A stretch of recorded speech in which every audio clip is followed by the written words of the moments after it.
Hello.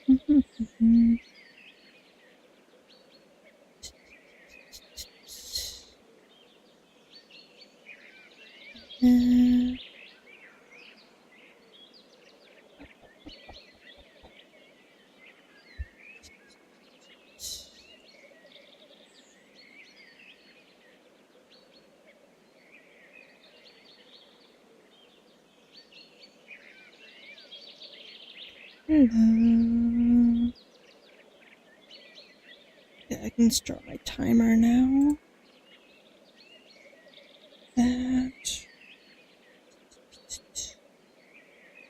Did I not type hello?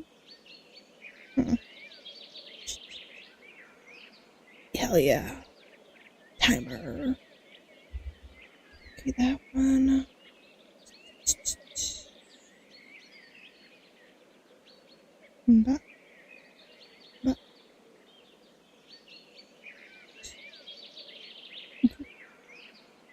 Okay. Do that one. Let's start. Huh?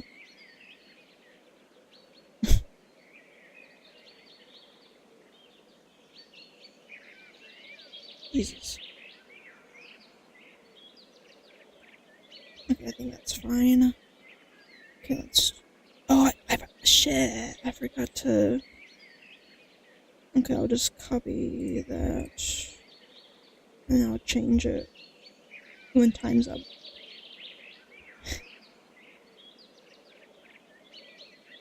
I have not. I think art block has taken over me, unfortunately. Like, I did some sketches and stuff, but it's been days and I haven't worked on them at all to finish it. Hello. Hello, hello. Good night. Let's see. Okay.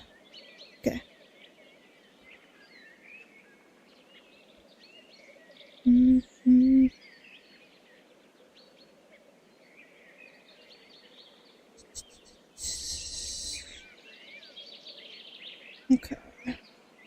I need to make like a universal thumbnail just for reacts in general, instead of just having specific ones. Especially when I'm doing 3 different types in one stream.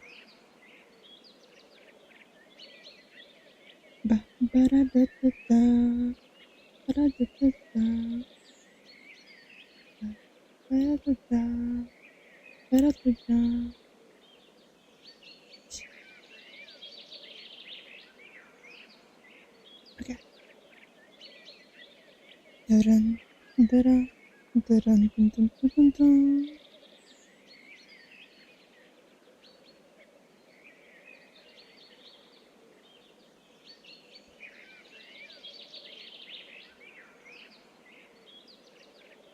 What?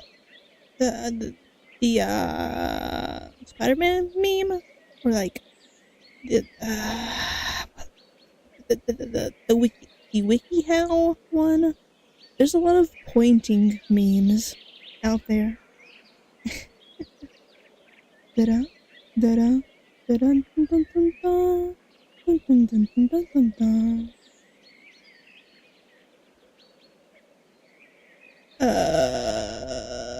Oh, I have art. I commissioned someone for that, but it's not at my VTuber. It's like a more IRL persona. But I do have art of that. 15, 14. Hello, thank you. 12, 11, 10, 9, 8, 7, 6, 5, 4, 3, 2, 1. What? Close that. What? Hello, VOD. Hello, chat. I never take breaks. Ever. I am exactly where I am when I should be. Hello, hello. Uh, what was I gonna say? Every time I do a stream, I pretty much spend like 20 to 30 minutes just like warming up my vocals and also just testing out the mic. 'Cause whenever I in stream, I push it to the side and then I always have to readjust it the next stream. So that way it's at a good distance. But hello, hello. My hand is not up. I don't know why it keeps doing that. But hello, hello. We are doing. Yes, yes. But we are doing some reacts today and probably tomorrow and the next day and the next day. Basically until I get monetized, which hopefully is this week. We will be focused on reacts, basically. And my hand is on the desk. Stop that. I think I think my webcam thinks that my mic is my hand. I don't know how. They look very different. So I don't know why it thinks that. But I think that's what's happening because my hands and my arms are not moving. Stay down. Jesus, it's like my third leg. It just won't fucking stay down. Yeah. I have two cameras, kind of. I For my model, I use my iPhone currently, and then for my webcam, I use the hands because I don't know if I can use this for the phone. Maybe it does. I don't want to say hi to my own hand. Go away, hand. That time it was up. Okay. I think whenever it's this hand, it's usually not me. It's usually the webcam. The webcam saying hi to me, I guess. But, I don't know what I want to talk about for the intro or what I want to save for like a dedicated just chatting stream because there's been some updates in my life, but I don't know if a react stream is quite where I want to talk about it. Hello, hello. I am not a tube. I don't know if I had a second sentence. I am not a tube, nor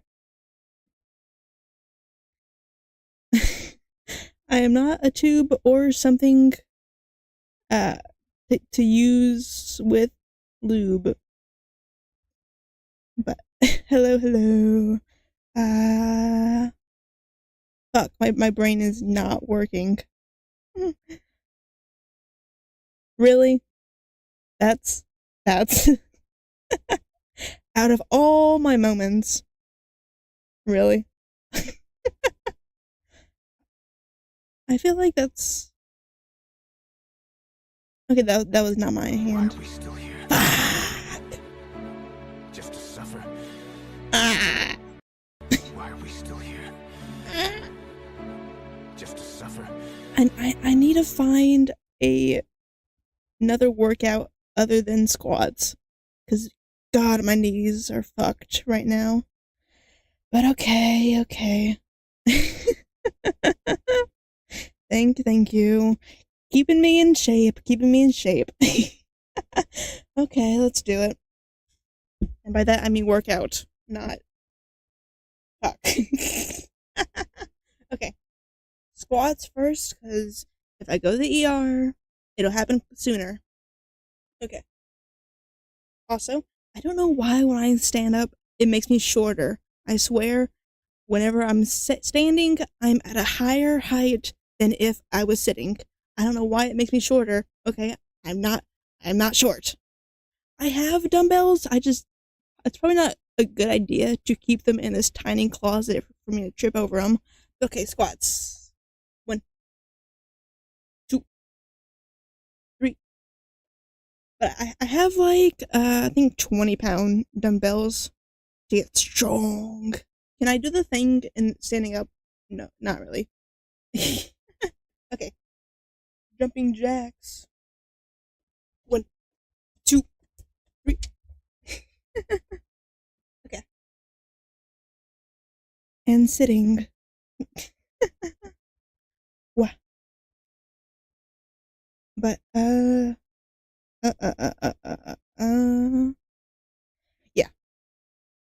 I don't know where I left off. I have something in my eye. But hello. I think until I hit 1K on the React channel, that will probably be my main focus. So we are pretty close. So hopefully this week we get there. But until we get to that point, my main streams will probably be just reacts. But I think Saturday or Sunday, I do have another Mecha Chameleon stream collab. So I'll probably do that and then reacts afterwards. Let me see what day that is. Because I don't know if that's tomorrow or Sunday. Not infinite, only until I hit 1K, and then we'll go back to maybe like once or twice a week for reacts, and then I'll focus on other things. Where is Sunday? Okay. Sunday I will be doing Mecha Chameleon, I think. And then at the same time as last time, and then afterwards I'll do the streams. So, yeah. I currently have no React videos scheduled, so I need to get as many as I can done tonight. I was gone for 3 days. I spent most of that oversleeping and editing, because I forgot I had, again, no shorts on any of my channels scheduled, so I had to fix that up. And I also did some shorts for my JP channel from the game we played last stream, I think. But I edited those, so those will come out starting tomorrow and for the next week, I think. I have two a day on those 3 channels. Main one, clips, and JP. And then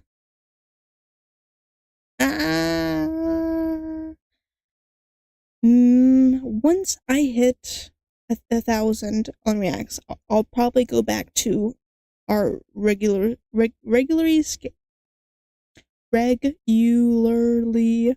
scheduled art streams, hopefully, because I still have so many I want to do, and we are on week 3, kind of technically, and I did not draw at all almost week 2, so but yeah,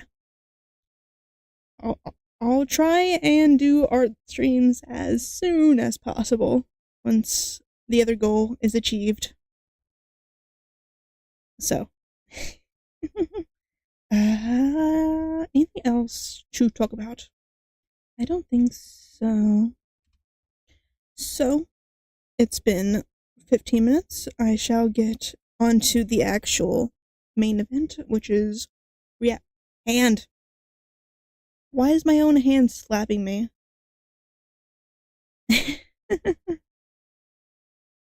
I wish I could do that. Stop it. Why is my own hand betraying me? But oh yeah. My memory is fuck all. But yes, you will see me painting in Mecha Chameleon. Yes. Yeah. But I want to be honest about Art Fight. I don't want to lie. So I'll just conveniently not mention week 2 because it's not lying if it's by omission. Yes, that's the right word, right? I think so. But okay. This one? But fuck, I forgot to. I am off my game today. Okay, hopefully. Okay. I'm always so worried about it showing like my bookmarks, even though there's genuinely nothing personal on there. I just I'm paranoid about fuck all. Let me get it off of a black screen. I don't think I can without it clipping audio. Okay. I'm gonna try and do shorter intros because I feel like half of the people click click off because my intros are so long, unfortunately. So I need to speed them up a little bit. My drink straight up tastes like orange jello, despite having 0 orange or jello in it. Okay. I don't know why. Yeah. I'm just saying that if I skip to where it's no longer a black screen, it'll cut off some of Mr.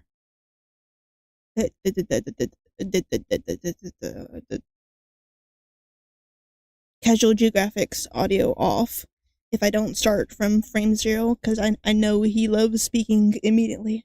So I can't go frame by frame. But yeah, okay. Shorter intros for at least the next few. Kind of. If I yap, I will probably cut it out. So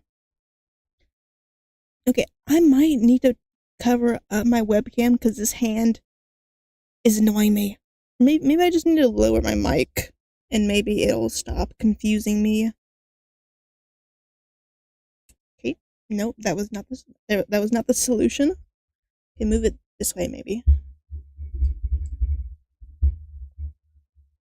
Okay, hopefully this fixes. That was my actual hand, but hopefully that it fixes.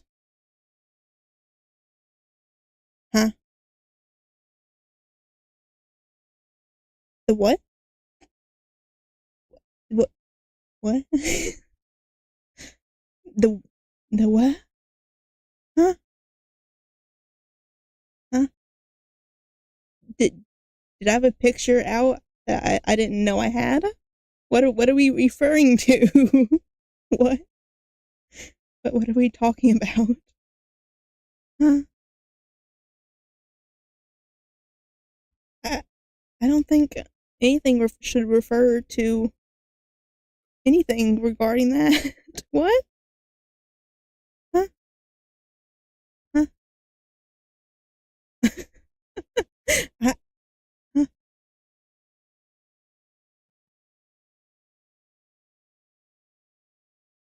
Huh? What? Huh?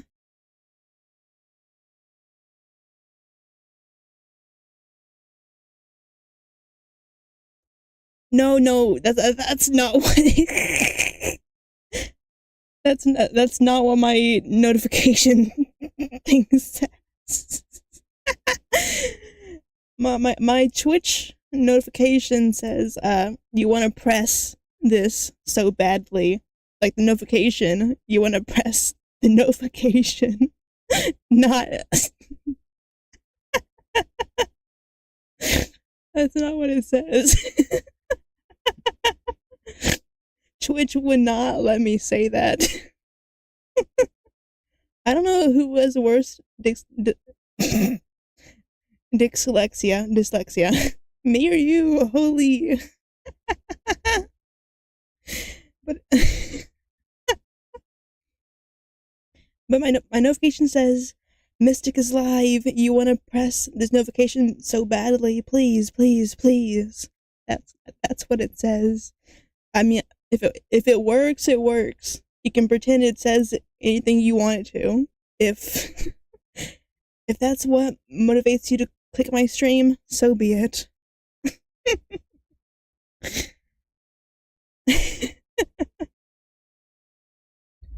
I need a drink. Okay. Let me refresh the chat because I don't think YouTube wants to see that on the intro, so that way YouTube won't be mad at me. Okay, let's get to the actual videos. Wait. Okay, that turned off for some reason. Okay. What's up, YouTube? The potentially terrifying intelligence of the orangutan.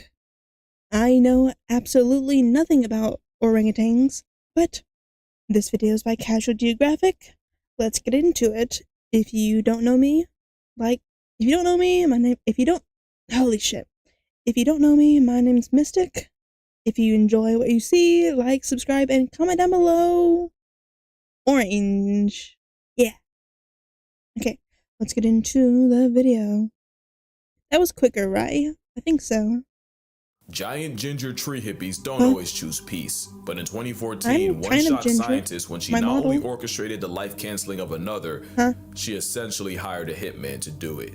The hairy honey trap was executed by a young female named Condor, and the victim was a mother 20 years older named Sidoni. Living in the swamp forests of Indonesia's Mawas Reserve, the two had beef going back all the way to 2009, with Condor curiously approaching Sidoni's at the time 7-year-old daughter, and Sidoni defensively smacking and biting Condor before chasing her off. The perceived insolence stuck with Condor, and the disrespect was tattooed into her psyche. She was not letting that slide. Years later, Condor would catch the eye of a male named Echo, and the two would eventually run into Sidoni. They both approached, and Echo seemed to inspect Sidoni, who was now jockeyed by her 4-year-old son. Echo seemed curious in the mother, before losing interest and proceeding to mate with Condor. Right in front of Sidoni. Call it passion or power play, but either way.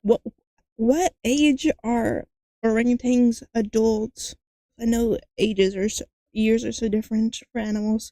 What age is an adult? When Sidoni tried exiting the situation, Condor escalated, ending the lovemaking and savagely beating Sidoni. But what blew researchers away was Echo going from bystander to participant. For 33 minutes, the two took turns beating on Sidoni, sometimes together, sometimes just Condor, with Echo blocking off any escape routes. It was an honest to ape jumping, and his much larger canines meant Echo inflicted the bulk of the damage. The pair didn't stop until a fourth orang, a male named Guapo, chased Echo off and ran defense for Sidoni before mating with her. The Orange Night would be too late, as a little over 2 weeks later, Sidoni became past tense due to her injuries, and scientists were left wondering what they had just witnessed. In over 26,000 hours of observation, only 6 female on female attacks were recorded, and none caused serious injuries. Yet here was a spiteful orang leveraging her carnal currency, specifically to erase one of her rivals, and Echo acting as a hired gun. Premeditated and personal, it was a shockingly dark look into the intelligence of the forest man. One that begs the question, just how smart are they, and just what could they be capable of?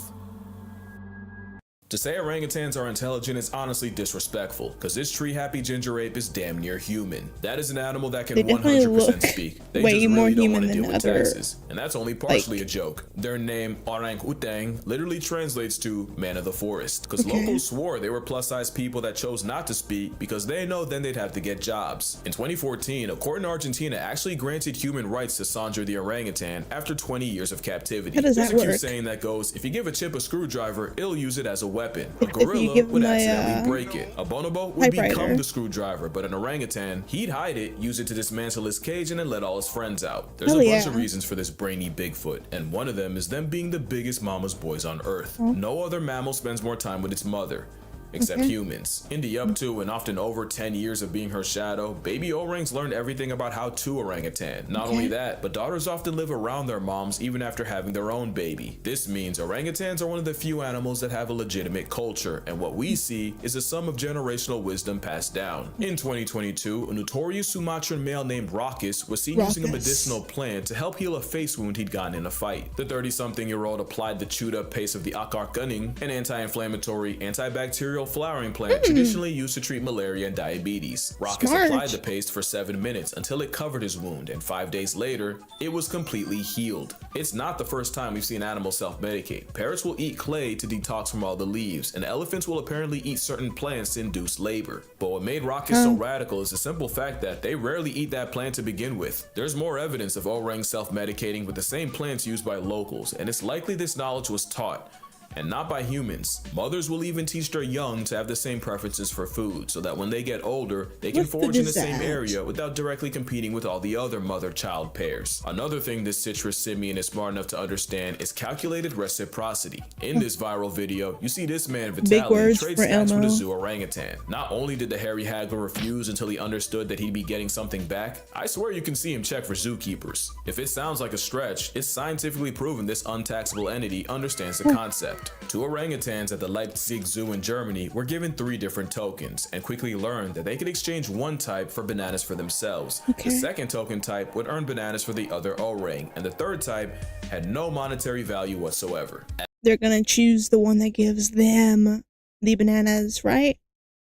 At first, the female, Doc, had no problem exchanging tokens to get the male, Bim, bananas. Really? But Doc realized Bim wasn't really returning the favor, so she became a lot less generous. That gave Bim enough of an attitude adjustment to start trading his tokens more, until their efforts became closer to equal. There's another story of a zoo orangutan taught to exchange any trash he found in his enclosure for a food reward. Except he then realized if he just returned the trash in pieces, that would just mean more food for him, which was unfortunate when the trash was someone's phone, and tragic when it turned out to be a formerly alive possum. But what exactly is it that makes orangutans so smart? Well, the superpower is how they learn. When orangutans are spending all that time with their mothers, they learn everything they need to by watching and copying. Even after they leave, young males will find an older, flanged male to use as a role model, learning how to be an alpha male by mimicking everything he does. Mimicry is how they learn, and that learning creates cultures. It's scientifically proven when resources are good, orangs spend more time around each other and more time peering, watching,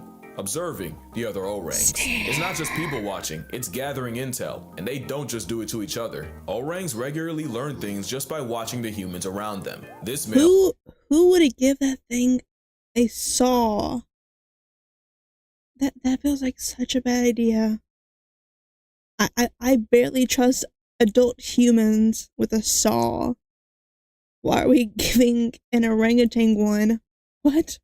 That's a bad idea. This male was seen attempting to catch fish after clocking locals doing it. And one female, Supina, tried starting a fire by dipping a glowing stick in kerosene, blowing on it, and even rubbing it with another stick. But this shadow clone jutsu can be wildly inconvenient. Camp Liki is an orangutan research and rehabilitation reserve where the Auburn apes have plenty of opportunities to study humans right back, leading to the trend of orangutans untying canoes from the dock and stealing them, and not even triple or quadruple knots can discourage them. Fun fact, it takes about a 7-hour canoe ride to get to camp, so one documentary crew decided to save time with a speedboat. They lost that time after a redman stole the boat and left them stranded. The power of perception has taught orangs how to breastfeed, drive, and even saw wood, all from watching a human. It said orangs have the intelligence of a 4-year-old, but I've yet to see a toddler that did its own laundry. Now you're seeing what I'm saying. Bro's smart enough to talk, wise enough not to, and she's only song like that so we don't catch. How do people estimate animal brain to human? Like what category, what changes from like a 4-year-old animal capacity to like a 7-year-old animal capacity? Like what? Because don't birds have like, at least like ravens have like 7-year-old brains, like in comparison to humans? How do we distinguish that? What test do we run? John, what if I told you there's an even higher level of intelligence they can get to? Okay. Deception. Deception requires foresight and anticipating the actions or thoughts of another party. That's Okay. where intelligence can get scary. If orangutans have the capacity to trick us, we're talking about a whole different ballgame. Which brings us to the story of Fu Manchu. Now we're talking about an orangutan outsmarting humans, and it happened in the 60s in Omaha Zoo in Nebraska. Okay. I know, nothing ever happens in Nebraska. One day, Zoo I Director know Jerry nothing Stone about was Nebraska. doing his rounds when a couple keepers ran up to him. Panicking, they told him not one, but 5 orangs had escaped and were roaming the zoo. This was not good. Like all apes, an orang outside is a code red situation, and a starting lineup of them walking amongst people was a canon event begging to happen. All it would take was a human or orang getting too curious for it to be a bad time for everyone, and Jerry sprinted to them before anything could happen, and he found them just chilling. Yeah, Jerry was greeted by 5 fugitives just people watching in the elm trees by the elephant building. Clearly all they wanted to do was visit the zoo like everyone else. But you can't just have several hundred pounds of primate in public unsupervised. Probably so not. Jerry literally went up the tree, grabbed an orang by the hand, and led them all back to the exhibit with no resistance. Jerry was less gentle with his staff, and let it be known that another mistake like that and someone would get pink slip straight into unemployment. Clearly Stone made his point, because nothing like that would ever happen again. Until next week, when it happened again. Yup, somehow, some way, orangutan gang got out again. No one got hurt. They actually went to the exact same spot in the trees. But a troop of How are they tangerine men getting out? exercising free will is a nightmare for zoo PR. And this time, Jerry was ready to give someone permanent PTO. Because no shot someone went through all that school in debt just to not close a furnace door. So imagine what went through Jerry's mind when the tans got out again. But this time, there was a catch. I used to think you'd only hear this line in a movie, but nah, someone actually ran up to Jerry and said, "You gotta come see this." And he wasn't wrong. You see, in the orangutan exhibit, there was a moat, and down at the bottom of that moat was a furnace door. And sure enough, they caught one of the males, Fu Manchu, fiddling with the door. They were watching from a distance so Fu wouldn't see them, but they couldn't see exactly what Fu was doing. All they knew was suddenly the door flew open and Usain Bolt felt a disturbance as these men broke the sound barrier running down to stop them. So now the solution was simple: clear the enclosure of anything that could be used to escape and do it daily. And sure enough, the orang breakouts came to an end. For about a week until it happened again. Jerry wasn't even mad, just tired. Remember, he was a zoo director, and these Mandarin menaces were monopolizing his life. And it was while perp walking Fu Manchu, who just had to have the biggest eating grin. Jerry noticed a glimmer out the corner of his mouth. He pulls it out, and it all becomes clear. Out was a 4-inch piece of wire bent like a horseshoe that Fu Manchu had stashed between his lower lip and gum. The very hairy Houdini had been using it as a lockpick for weeks and hiding it in his oral wallet. No one taught Fu. Not only did he orchestrate his own emancipation, he had the foresight to realize he couldn't have the key out around keepers or else it'd get confiscated. Fu Manchu would be named an honorary member of the Locksmith Union of the United States, and Jerry Stone would go on to work with several other interesting apes, including a gorilla named Harambe. Okay, before he says that, that is impressive. That's gotta be more than like a, what do you say, a 4-year-old's brain? Like that's impressive. Fu Manchu wouldn't be the last, or arguably the most creative. 27-year-old Carta used a stick to short-circuit an electric wire, and then used a bunch of sticks as a ladder to climb out her enclosure. She then just sat and enjoyed the view for 30 minutes until her keepers pulled up with tranquilizers, at which point she just went back in. Last year, Kimbali broke out of an $11 million habitat in Toronto by cartwheeling past a wire barrier. Mind you, that habitat opened up the summer before. Bro flexed on them 11 million ways. The important thing is, in none of these cases do you see an orang get out with malicious intent. Most times they just cosplay as people. But what if one did have beef and use his powers for malfeasance? This is Ken Allen. It's the most famous name in orangutan lore, and you wouldn't even know the name if his mother Maggie had succeeded in smothering him before he even got it. I've never heard of this story. Have y'all?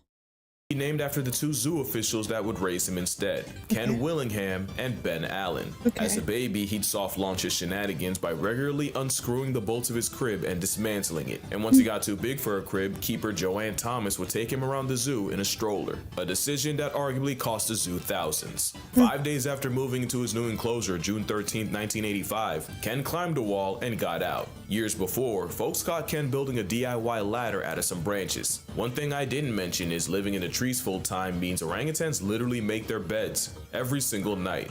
Okay. Up to 20,000 in a life. Clearly the craftsmanship carries on. Ken Allen spent his freedom wandering the zoo, taking pictures with patrons before getting escorted back. Not a great thing to happen, but no one got hurt, the wall he scaled got extended, and surely this wouldn't happen again. July 29th of that year, Ken found a way out again, but this time, his intentions weren't pure. You see, there was another orang, Otis. Ken did not like Otis. Ken hated Otis. He hated him so much that they actually had to be separated because orangs might be an endangered species, but as long as they were roommates, Otis was an endangered individual. So when Ken escaped a second time, he went straight for Otis's corner and chucked rocks at him. That premeditated stoning put him in solitary confinement, but I'm sure Ken will tell you it was worth it. But the reason for the beef might have been jealousy. Otis was the breeding star of San Diego with nearly 10 kids and 3 wives. Ken hated him as a concept, so the zoo gave him 4. And of course that backfired when Ken started teaching them how to disrespect infrastructure too. One day someone left a crowbar in the enclosure, and instead of using it while everyone watched, he just tossed it aside like he didn't even care. An actual orang move, except he threw it to a female named Vicky, and she used it to pry open a window and free them both. Otis wasn't the only victim. Apparently he took offense to a TV crew filming a documentary on gorillas and pelted them with rocks until he ran out of rocks and started using cannonballs from his colon. Ken was so crafty, employees would only have a chance of studying him if they dressed like regular guests, cause Ken would never incriminate himself if someone in uniform was around. Ken would break out a few more times, never hurting anyone except Otis. He did once approach a child and mumble, "No one will ever believe you," before walking away. And if you doubt that, your disbelief makes his legacy stronger. His legacy was he cost the zoo over $40,000 in zoo enhancements, undercover surveillance, electric wiring, and even hired rock climbers to find every possible finger, foot, and toe hold. But he likely made that back and more with all the PR Ken Allen brought to the zoo just by being himself. But except for Otis, who, let's be real, must have done something to deserve it, Ken Allen never used his intellect to inflict violence. Bro just wanted a vibe. But what could an orang with a human grudge do? There's a story of an orangutan actor hating his trainer and waiting until the two were alone up in a tree, where Pierre strangled his human op and threw him to the ground. But the only proof is the obscure article I couldn't find a source for. Plus, Pierre was probably in the right. Now, Joe's revenge was more than just a story. Joe was an orangutan that appeared in over 100 movies by 1919. This was a time where there were no laws against capturing, selling, and even killing wild orangutans. Universal Studios would take full advantage, and as cute as he was as a toddler, things changed once he became a teen. There would be several incidents with Joe, including a lawsuit where a security guard claimed Joe had mauled him with over 40 bites. There was another time he escaped, and when police pulled up to catch him, Joe stole an officer's gun. But the most infamous case was Joe breaking out of the Universal Zoo, serving straight chaos for 3 days, and even releasing 15 wolves and his elephant friend Charlie on the way out. But Joe did seem to have a code. Not only did he never attack women or children, he'd often defend them. One scene had an actor pretend to spank a child, but because Joe don't play pretend with the little ones, the orang went O-line and leveled the guy. Another scene had Joe's character help rob a lady, but when good guy Joe saw the villain looming over her, Joe folded his clothes, with him in them. By 1924, Joe was retired from show business after being deemed too dangerous to work with. Yeah, I ain't gonna lie, it's Team Joe over here. But there's an even darker side to orangutans. So dark that I'ma just drop this. Here's an ad while you consider your options. Birute Galdeques is a primatologist and one of the leading experts on orangutans, and in the 70s, she arrived at Camp Liki in Tanjung Putin National Park, where she was immediately warned by native Indonesians that some male orangutans can find humans attractive and occasionally physically and forcefully act on it. She didn't believe it until a male walked into camp one day and violated a female cook, and even multiple people trying to wrestle him off couldn't stop the salacious onslaught. It's now advised that menstruating women either avoid orangs or walk around with a club. So as you can see, orangutans are capable of anything, from petty theft and zoo escapes all the way to premeditated census layoffs.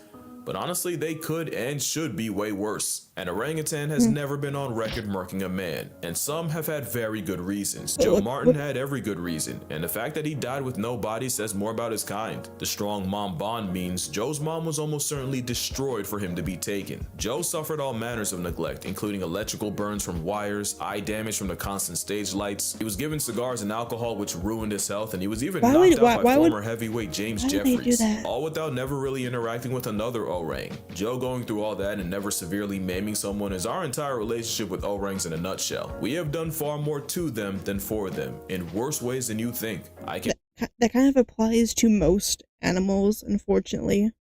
Can't We've even done say a what lot this to one went through. Just know animals. her name is Pony, and her story is not for the weak. Oh. Orangutans as a whole are a victim of humanity, and the worst part is what happens when they're gone. Once all the orangs in an area are gone, all the generational knowledge of how to live there dies with them. It's not just a species, it's an entire culture that goes extinct with no way of bringing it back. So what can you on your phone, computer, or TV do? One is obviously support an organization that helps with research and rehabilitation, which is why I'll be donating to Orangutan Foundation International, founded by Galdekis herself. Link down below if you'd like to as well. Also, never support a place that uses orangutans as tourist traps. Any place or most animal cafes of that sort are probably bad. you pay to play with an orangutan is a huge red flag. But probably the best way is to avoid palm oil. Palm oil is the leading cause of their extinction, and it's in 50% of household products in the West. It's a commitment, but it's looking like we either give up the oil or negotiate the red ape's existence. The choice is yours. Just know the orangutans would probably do the same for us. But yeah, that's gonna do it for this video. But first, I want to thank y'all. If you remember my elephant sanctuary video, then you know that the park actually flooded a month after I visited. A flood that cost 2 rescued elephants their lives. But you guys came through with the donations, and Miss Lek Chyler was so grateful, they actually made a cake with my name and gave it to the elephants. And seeing my favorite animals eating out of my namesake cake would have been impossible without you guys. So thank you all. Hopefully one day I can do the same for Camp Leaky, but until then, drink water, hug your mother. If an orangutan hits you, apologize, because you deserved it. Hell yeah. Be good to animals. Yeah. If you made it this far and you haven't subscribed already, what are you doing? Do it. And like, subscribe, comment down below. Monkey or orange jello. Comment down below jello. Orange. Something. Comment down below something. Yeah. Until next time, bye-bye. Wah. So the way I'm gonna do this is I'm gonna go like back and forth between Casual Geographic, Papa Me, and Fire Department Chronicles. I'm gonna go like 1, 2, 3, 1, 2, 3, 1, 2, 3 in that kind of order, probably. So that way it's in the order that I would post it on YouTube. So let me go to the next. This might be a gross. This one's kind of gross. And I mean pretty gross. So fair warning with this one. But okay. Also, I'm wearing a different outfit because I realize I do not use my other outfits as much as I should. So I also might change some of my outfits to be different so I can use them more. But yeah. And also Facebook comments are annoying the fuck out of me on my main outfit. Let's go. This is my fanciest outfit. A nice little formal outfit. But Facebook is annoying me so much with their comments. But yeah. But okay, this one's probably going to be very gross because it's about pimple popping, which I definitely have my own stories that I'll probably get into. Not about me doing it, but it happening to me. It's we'll get into it maybe. If not, maybe I'll talk about it afterwards. But okay, I did my yeah. Okay. Pimple poppers won't stop. Hello everyone, my name is Mistic and welcome to Mistic Reacts. Today I'm watching a video by Papa Meat about pimple poppers, which so viewer discretion is advised. This may get a little gross, a little pussy blurb. Okay. If you're new here, like, subscribe, and comment down below. Let's get into the video. I'm trying so hard to speed it up. The intro. Welcome back to the Papa Meat channel. How you doing? How you doing? Doing Come on, good, sit down good. because today we're going to be talking about pimple poppers. Yeah. Pimple poppers. Yeah. Pimple poppers. We cover all sorts of strange obsessions and internet behaviors, but there are none as popular or as normalized as popping pimples. I don't know what it is about the satisfaction of watching this disgusting goddamn pus or What'd he say? what it is about the satisfaction of watching this Disclaimer, please eat during this video. Probably don't eat. I would say probably don't do that. But I do not like popping pimples at all. It is uncomfortable and it usually hurts afterwards. So I don't get why people like that. disgusting goddamn pus or juice come out of people's skin, but it is crazy. I mean, my wife loves popping pimples. It's a thing. Like my grandma, God bless her soul, she's dead as shit. She would put on videos of it. Really? Wow. Why? Is it more of a female thing, you think? No, males No. did it. Really? I had an obsession, but then I realized it Of damaged course, my skin. Nick. And I said, no. Oh, so you liked popping your own pimples? Yeah. I feel like that's a thing of maybe guys like popping their own. That out of all things is what made Nick stop. Pimples, and girls like popping other people's pimples. Well, I think that's a perfection Ugh. thing. It's like, ew, it's gross. I've never seen a woman pop someone else's pimples. I've only had like a. We'll get into it. Also, I think it's a little sadomasochist. Yeah. Yeah. Sadomasoch, you think so? They want to give you pain. They want you to feel. Just a little. I mean, there's other ways than that. Also, it's just a thing of like popping and it oozes out and you get the satisfaction. Ugh. You get to lick it and eat it and. What? Nope. For most of human Nick. history, people have done everything in their What the power to fuck? get rid of acne. Today, however, pimples evoke more than just stress and disgust. Also, I heard that pimple cream, CeraVe or whatever you use, I heard it gives you cancer. Yeah. What? Isn't somebody giving you or isn't there a lawsuit happening or something? Fresh off the press. Huh? What? Huh? Say what now? What? Is it just that one or anything by that brand? Because I used to use that brand a lot a few years ago. Oh. I used to use their like acne face cleaner. Not this thing, a different thing that's in like a bottle. I have done a shot of steroids at a hospital. Not for this though. For another issue. Oh no. Thank you. Hello. Hopefully I survive. Hopefully I survive. Yeah. Has Isn't somebody giving you or isn't there a lawsuit happening or something? fresh off the press. Fresh off the press. If you use Sarah, is it CeraVe? CeraVe. If you use CeraVe, pimple, acne, you might have cancer. I used that one. That's the one I used. Fuck.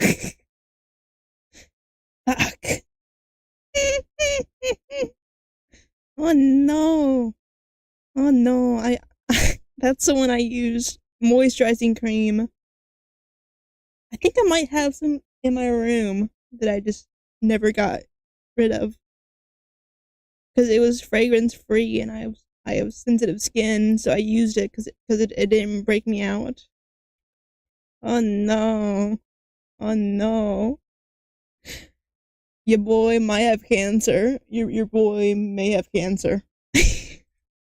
That's not even a joke. I'm just saying you might want to actually get a test or something. I don't know. That's what's happening. Content creators have I'm made too entire poor. careers out of pimple popping content. Some, like Sandra Lee, aka Dr. Who? Pimple Popper, have even moved their content to networks like TLC, where they rake in millions and millions of dollars. Aside from more well-known stars, average everyday addicts have full pimple popping stations that Yep, look like operating R.I.P. rooms complete with bright lights and cameras designed to R.I.P. zoom that in on every batch. pore to savor the extraction and really Ugh. make you want to throw up as much as you can. At least for me, I Ugh. think it's disgusting. When you look at my bulbous nose, you see all the blackheads and it's horrible. And I try to wash my face and do whatever, but that zoomed in, horrible. Looks disgusting. Hell Your yeah. fingernail and you scrape I have it that and it all comes issue. out. People take like a plastic thing and like push it and all the dead skin and shit pops out. Dirt and grime, gruel, blood and pus and cum and piss and shit. It's all of them in my nose. These popping addicts won't even let a lack of pimples deter them. When there are no pimples to remove, people go as far as buying and creating fake pustules and Well, that is more reasonable because this right here is more of a.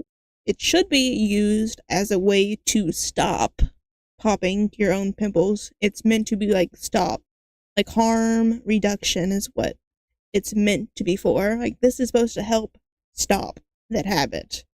Like, there's a lot of other alternate things, like if you have like picking issues, they'll have things for that. I think some are, but most of the times you can like melt them and put stuff back into it. So I think most of them you can reuse, like especially ones that are like silicone that have like these little beads in it. You can pick it out and then melt it, and then just like have it like put it in like the fridge or freezer, I think, and then it's reusable. I think that's how you use it. But I think most of them are reusable. I've never tried them. I've never needed to. But I mean, if you're using it to stop popping pimples on your face, obviously this is a much better alternative than actually, popping your own pimples. Toys just so they can get their fix. As you dive deeper into the community, you'll find that this trend goes far beyond just a satisfying pop. For some, popping pimples has become an insatiable habit that leaves massive wounds on their bodies. People will enter trance-like states and pull every whitehead, ingrown hair, and mark off their skin until they are. Okay, I do that. I have a lot of like ingrown hairs that I do pull those with tweezers. Well, that's mainly because it's uncomfortable if I don't. So, I feel like give people a pass for that. Anything I do, give people a pass. Me, I'm gonna die. But I think pulling ingrown hairs is fine, because if they grow too much, isn't that like a problem if they grow too much? I think. I've also had. Maybe I shouldn't say that. Maybe that's too TMI. Back to the video. Red and puffy. Like this. You ever see this? My little skin tag? I think people say that's from diabetes. Is it? I don't know. Also, I've seen people take rubber bands, they twist them around, stuff they do.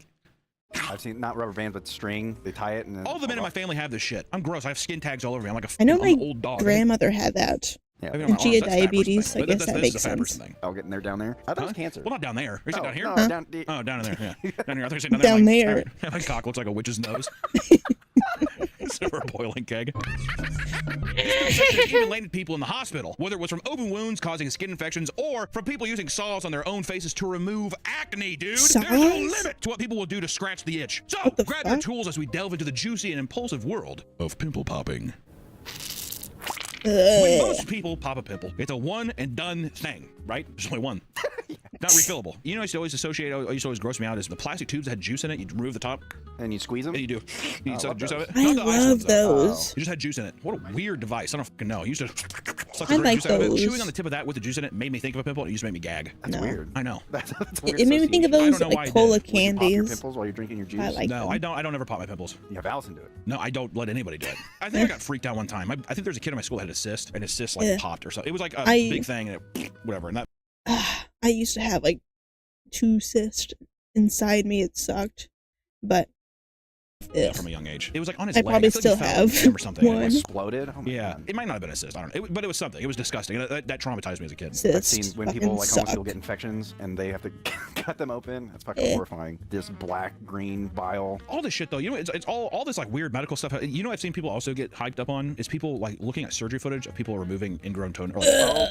I absolutely hate any of those like surgically accurate videos. Ugh. The worst thing to ever touch the internet. Those things suck.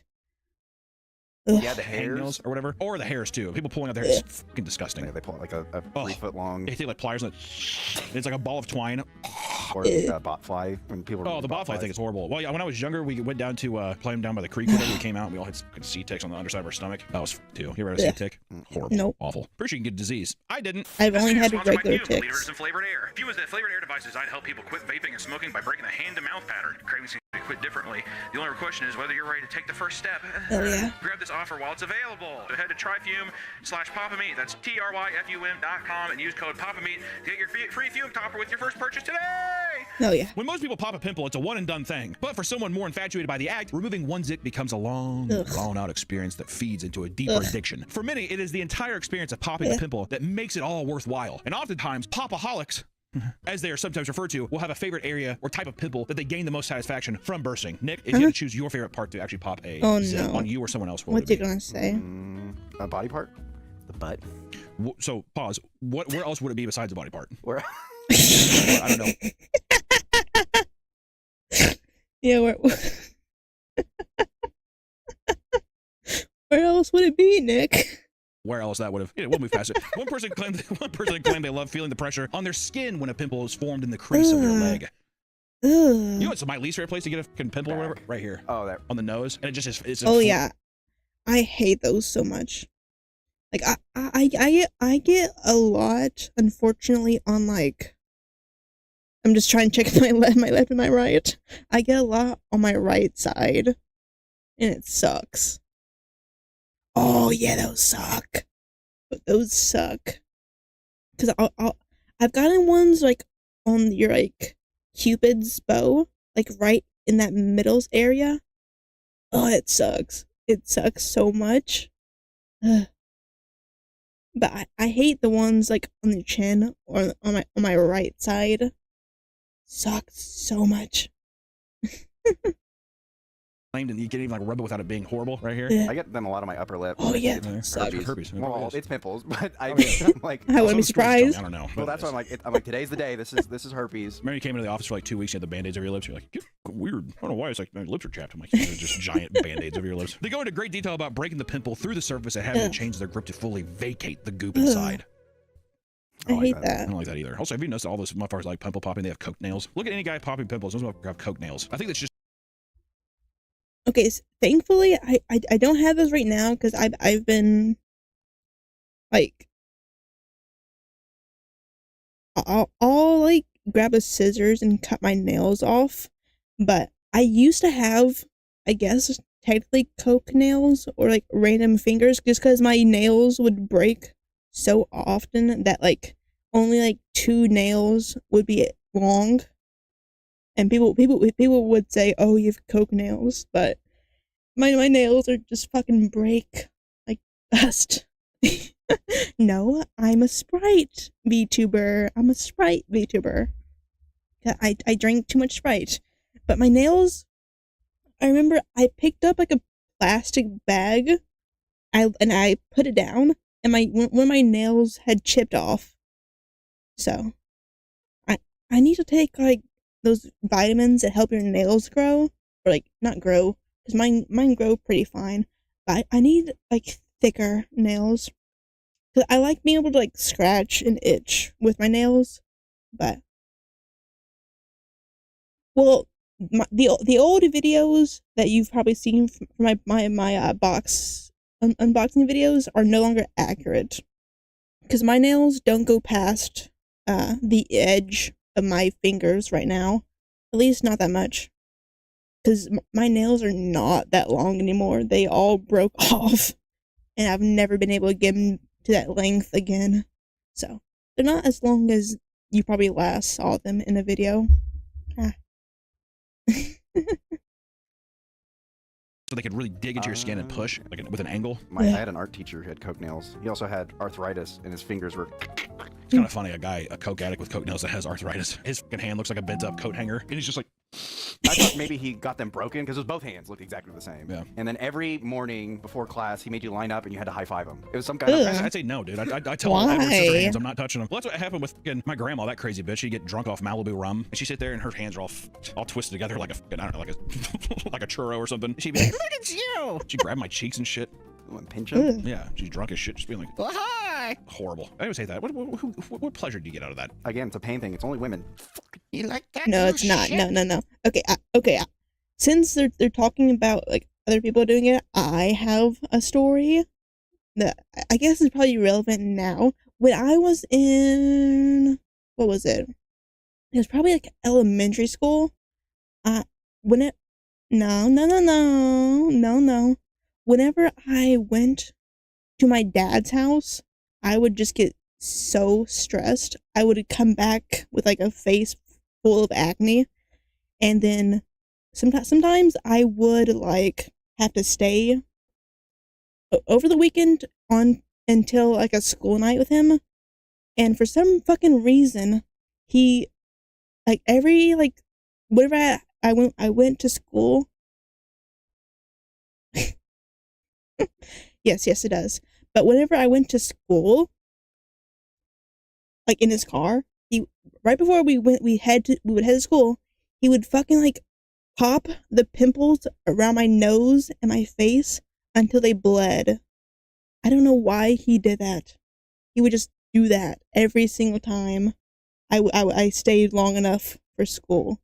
So now I have, like, I don't know if it's because of him or just other reasons, but I have, like, remnants of, like, the triangle of death acne. It sucks. So it's not just women. Annoying dads do that too. But it was, like, fucking painful when he did that. I would straight up be crying on the way to school in elementary school because of that shit. Sucked. I do not recommend doing that. It probably is one thing. What is it about dealing pain that makes it so? Control. It's power. Most women don't have power, so the little power they There it is. I was wondering because most women are powerless, so they love to inflict pain. Editor fact check, is that true? Who knows? We'll see. Who's the editor? Is Other it people's Nick? nipples, even when you're screaming in pain. Stop. Yeah. I think all women should die. Others have claimed the pop sound is what keeps them hooked.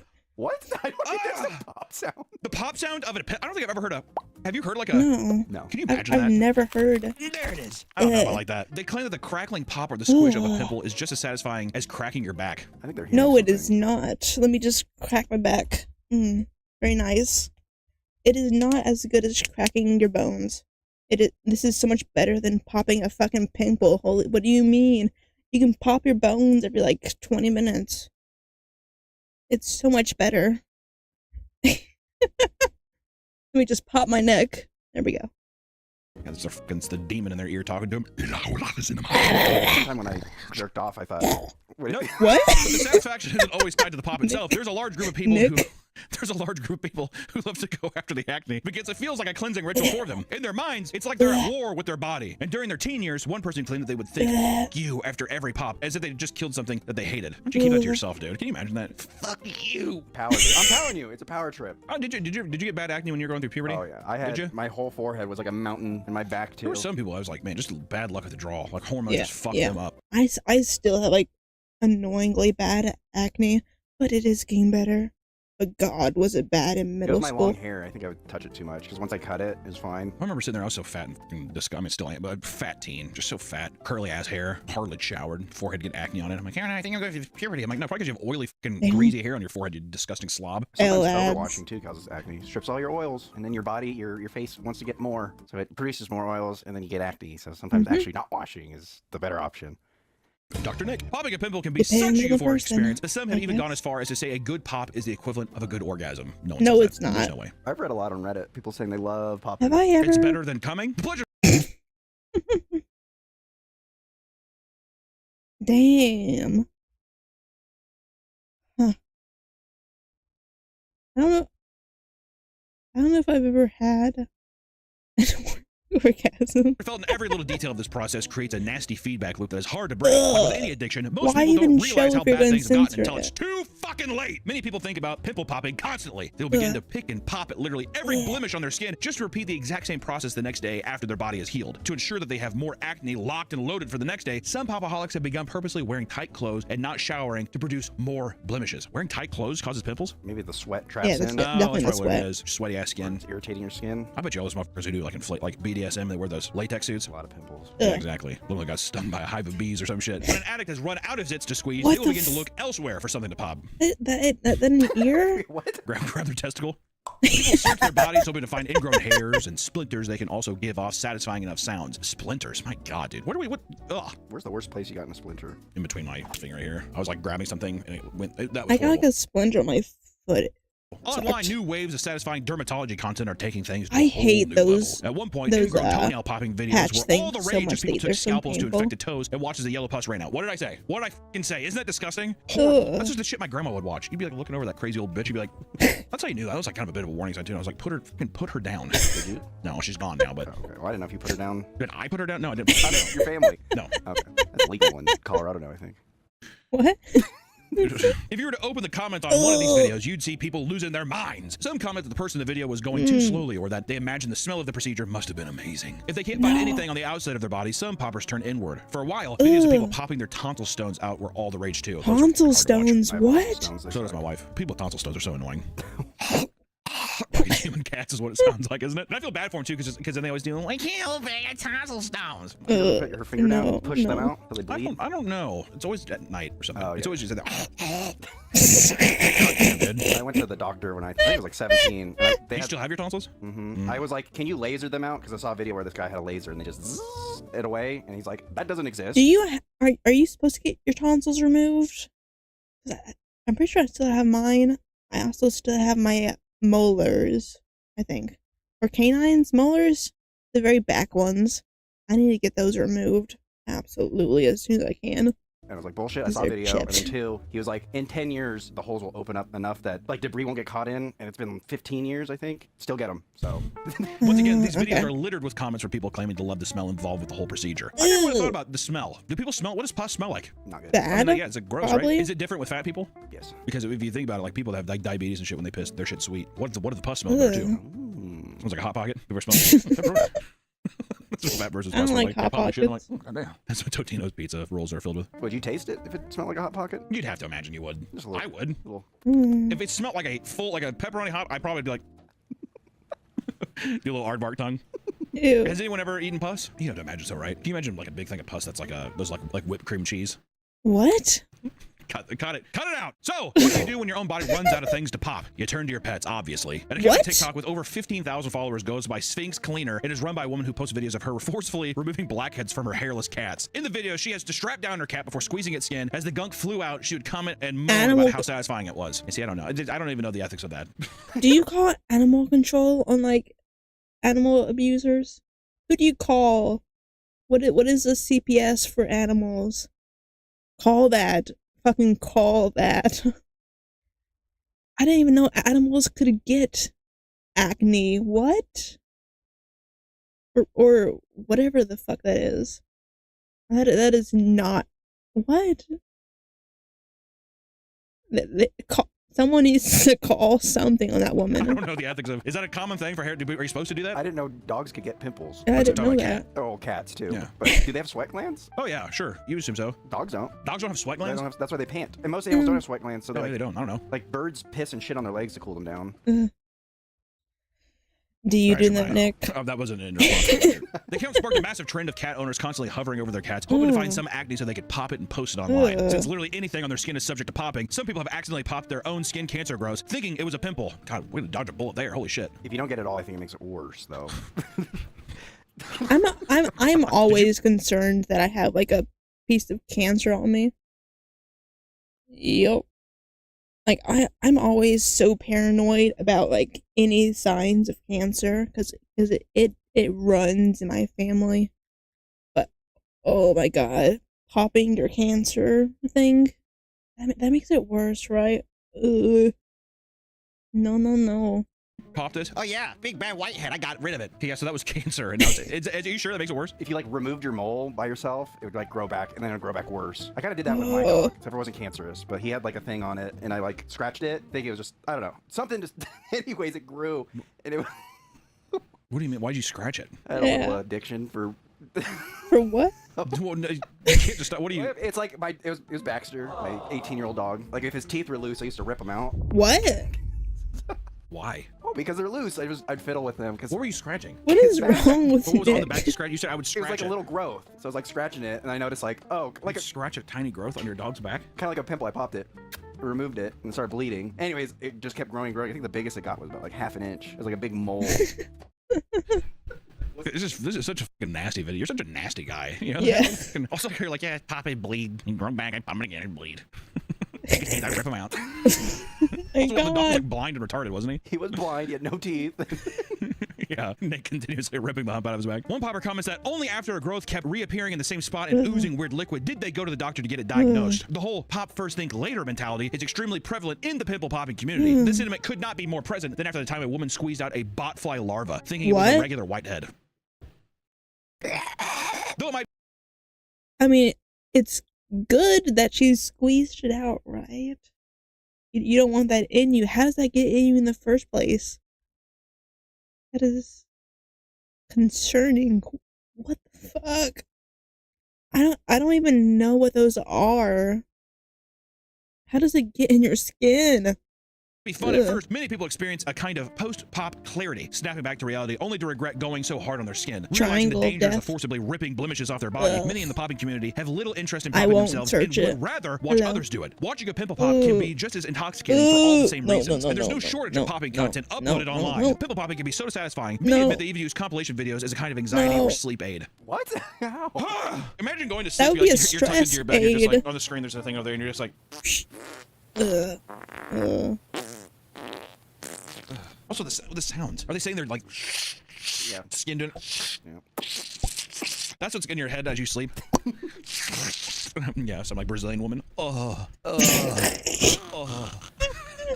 Hey, would you have that or a whale? A whale. Okay.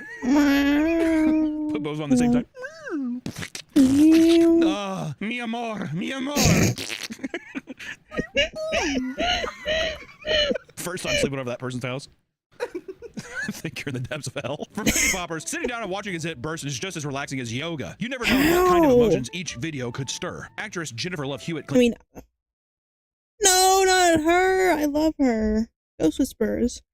I find yoga very stressful. I find it so stressful. Like the act of just like sitting in silence, sitting down. I love her. Unless she's done something bad, and then if she's done something bad, then I don't love her. But I love the Ghost Whispers. It was my childhood.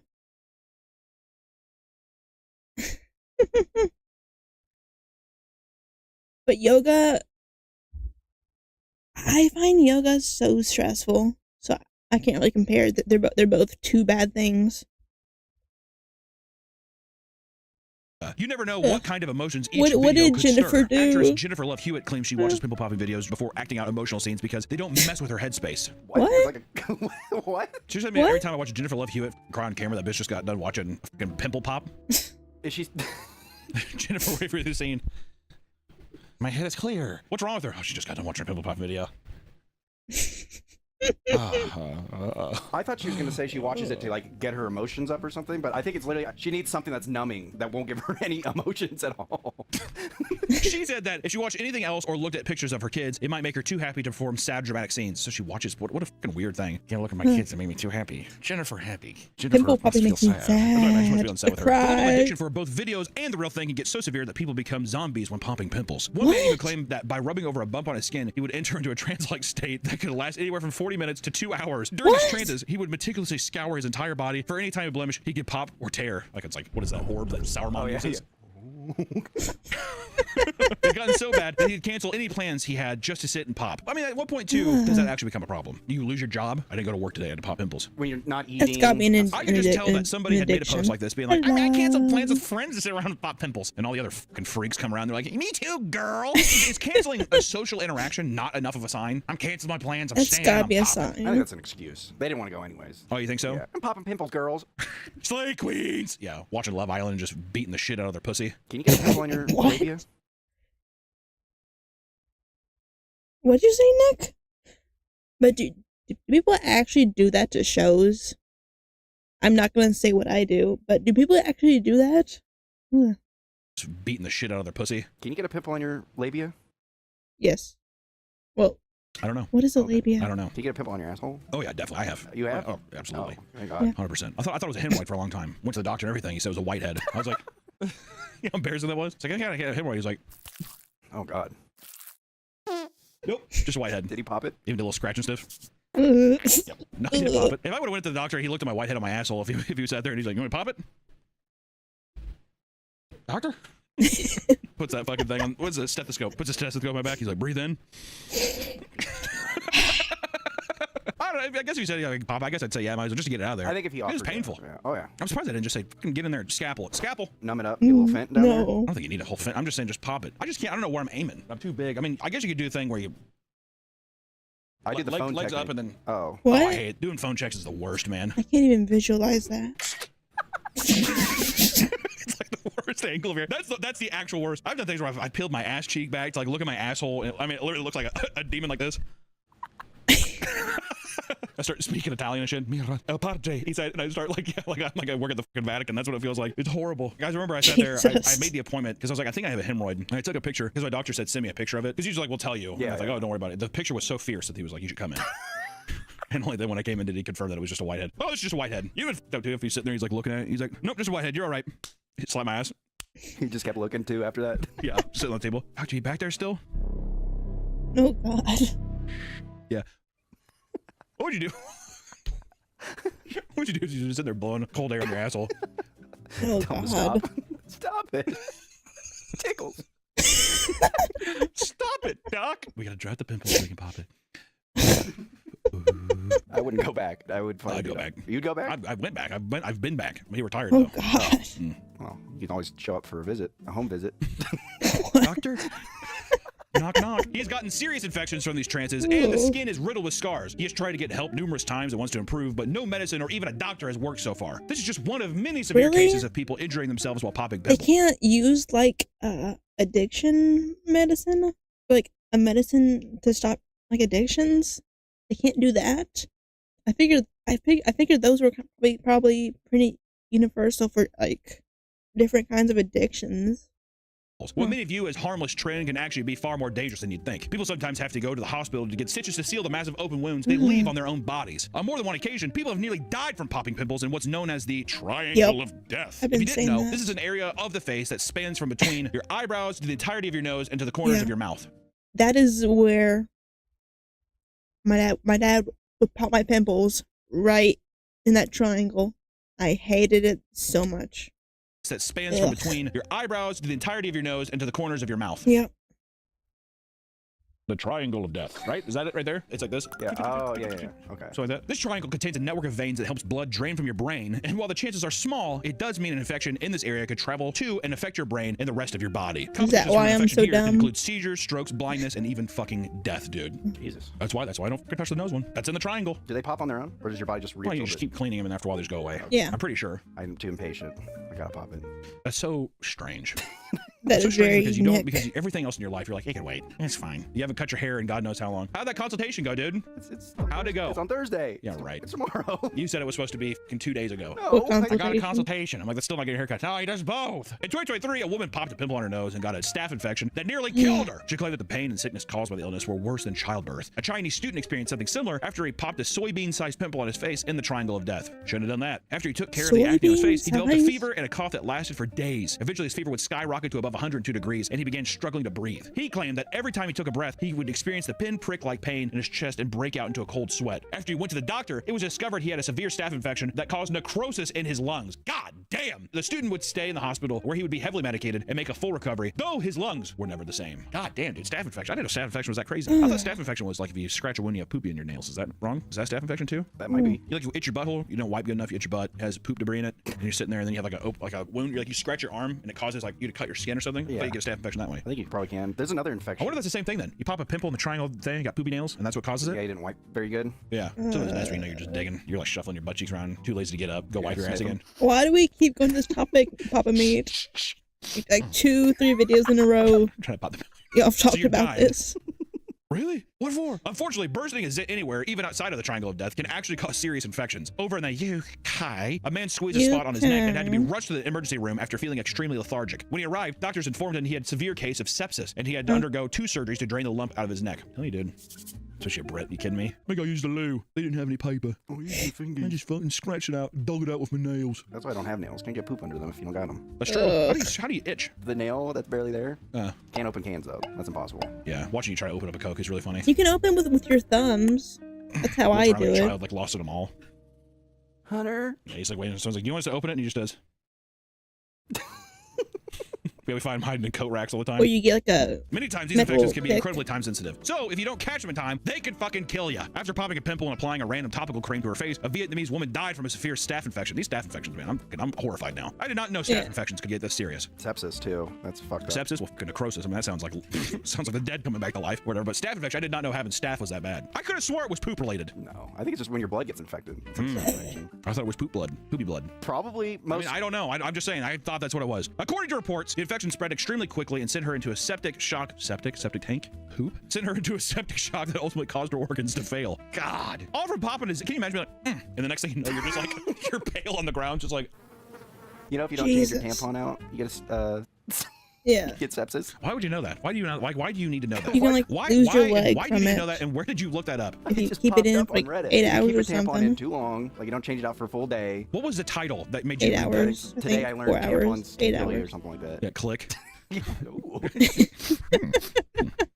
Pill popping for most average people doesn't require much thought. While most will just lazily spot the zit and give it a pinch, others will bust open an entire utility belt to savor the experience. We're talking about pimple popping tools. Online, you'll find entire fits that consist of various types of extractors, as well as an extreme magnifying mirror so you don't miss a single goddamn thing. Pinching your pimples is generally unsafe, but that doesn't mean some people can't go overboard with the variety of tools. For example, there are electronic blackhead removers that have built-in 1080p cameras. You'd think this is just to get a those better angle of bad? what you're I thought they were- extracting, I but thought some those were posted to fine. pimple popping pages online for everyone to be amused by, Ugh. which I think that's with any cleaning product now, because that shit with cleaning your ears, that's everywhere now. Yeah, getting the cockroach out of your Are ear. those People bad? love seeing I need my giant globs ears of disgusting cleaned. wax come out of your ear. I And can't I've seen hear that thing for now where shit. the pimple popping one looks like a plastic tube. And you really Sometimes. like dig it into your skin and raise it and like move it across your skin. I see that all the time. It's another one. Fucking crazy. And then it makes me self-conscious. I'm like, that's my nose. Fucking blackheads, dude. Most people don't care. I don't care. What?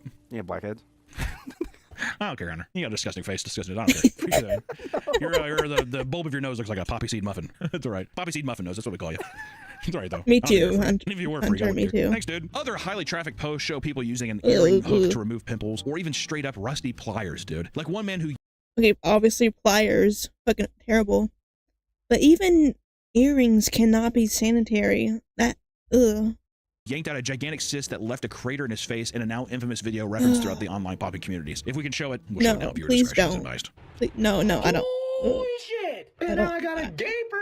I don't even want to see There's a huge the market for pimple blurred. popping content due to how Ugh. cathartic and satisfying it is to watch. Ugh. Sure, but what if I told you that's not the only reason people get excited to look at these Why videos? are you To a select playing group of this pimple popping stuff? aficionados, these videos can be Please downright stop. erotic. We always have to take the sexual angle with these videos. Why? That's just human nature. The good, the bad, the ugly. And the sexual. On more than one occasion, people have admitted to being turned on by seeing the pimple popping content. In fact, some adults find themselves consuming these videos so often that it starts to veer into gooner behavior. God, gooner behavior for popping pimples. For sakes, bro. According to one worried child, their mother had spent the past 5 years consistently watching popping videos on her iPad for over 4 hours every day. The prioritization of this content had led her to neglecting chores and staying home from family dinners to catch up on the latest compilations. Many suggested she is suffering from a mental illness while she believes this is an addiction Definitely. similar to a teen boy watching porn all day. That's where you get help. You're neglecting your child. On an iPad, too. You regress back You to become the an iPad baby, kid. you know?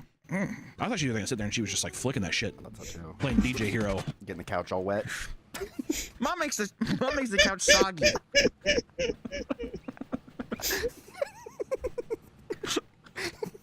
We want to take her to Red Robin for dinner, but she just stayed home. She's making the whole couch soggy. People in these online communities are far more forthcoming about their popping fetishes, even going so far as to admit that they like to suck them clean or have their partner do the same to them. What? Pimple vampire. Ah, no shit. I mean, that's fucking disgusting, dude. Goddamn. Some men even post penis pimple popping videos. And What? Got that right there. Some men even post penis popping pimple videos in the same online communities, and the response is nothing but supportive. One man has repeatedly documented himself holding his flaccid wiener and snuffing out zits on the popping subreddit. to a fucking sea of updoots, and for some reason, many comments specifically commenting that he has nice looking hands. Oh. Which also, like everything that we fucking say on this channel, is that not a humiliation fetish? No, I don't think so. That's a proud. Holding your limp in Now that has to be some kind of humiliation thing. It has to be. That has to be humiliation. Jesus. Ugh. Why would you post that? your hands. Popping the pimples on your is not a humiliation fetish. I think it's two things. You're fascinated. Like, look at this. You want to show other people? Also, it's a little peacocking too. Like, look how many pimples I got on my penis. Yeah, and it's flaccid too. This thing's not even angry yet. All right. What a fucking weird response, dude. No. No. Come on. What the f are you talking about, man? And also, yes, Nick, for the ladies, there are also vag pop videos. Yes. I'll look those up. I'll tell you what, too. In a vag Of pop course, video, Nick, like an of old course. librarian looking through papers or something. Let me see if I can find out one. Put them in a folder or something. There's one right there. There it is. A follower of Sandra Lee, the Dr. Pimple Popper that we spoke about before, has admitted even in interviews that her videos are essentially porn to him. More specifically, he states, "There's a tension when she's pushing at the cyst and, you know, it's about to burst. The only thing I can compare it to is like the tension of knowing you're about to... There's no way we can put... Just cut that. There's no way we can... Why are we putting this in the video? God damn, dude. The fact that it's bizarre and taboo is part of what makes it exciting for him. Others simply like it because the pus reminds them of itself. And once again, What? we're cutting that. We're cutting kind that. of Others pus on do record admitted y'all that they get the urge have? to cough when they scroll past Poppy videos. Okay. All right. Got it. Websites like pop.zit.com have all sorts of zit popping categories that are clearly sexual for many people using it. Examples include armpit zits, mirror squirter, butt pimples, and much, much more. I'm like, fuck, I'm about to gag. I'm about to fucking gag. It's undeniable that popping pimples has a devoted fan base, but there's also a large and very vocal side that absolutely despises it. Preach! Especially with the introduction of vertical content, people get infuriated when disgusting pus-filled videos autoplay on the page before they have a chance. Don't. This is not the time. To Not the scroll away. time. Even when they put down their phones and they try to touch grass, there's always the chance that they run into the many people willingly popping zits and squeezing blackheads in public. It doesn't matter if it's on the beach or on the bus, people are willing to take off their shirts and let their partners go to town. And sometimes this can even get people arrested. In Port Charlotte, Florida, a 23-year-old Owen Lemire Cotto was found standing in the front of a What is McDonald's the entrance and he squeezed the crime? pimples on his back for 10 minutes straight. It became so off-putting that an off-duty officer had to step in and tell him to knock it off. Owen tried to make a dash away from the building, only to engage in a full-on chase that ended in him being tackled and arrested. Listen, pimple popping is a strange phenomenon that what's seems to the consume crime most of he its biggest did? fans. For those that want to dig into their own pimples, just know that you're likely causing long-term damage to your skin. To avoid that, maybe do some research if you truly can't wait until you can see a trained professional. And if you're going to start picking at other people's zits, don't be a freak! Do it in the privacy of your own home for the love of God. And if blasting zits starts becoming a straight-up addiction, just buy a goddamn fidget toy before... Yeah, buy a fake one. Don't be doing this shit to your arms. Just get a fake thing. Wasn't it outside the restaurant? Maybe I don't know. But if you made it this far, how? Honestly, how? But comment down below that pimple. I don't know. Subscribe, like, and comment something down below. I'm speechless. But until next time, bye. Okay. On to the next one, unfortunately. Ugh. Hopefully, actually, I know that's probably not the worst one. Because we're about to do, doctor stories, nurse, fireman stories. Something of that nature, I think. So, let me just...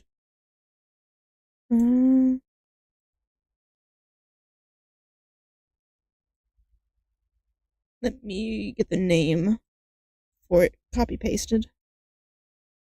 Apartment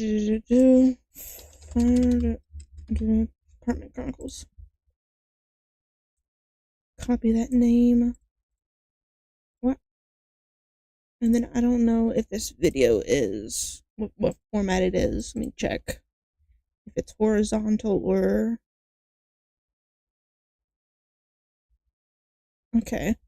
Wait, fuck. I don't have a horizontal version of it, do I?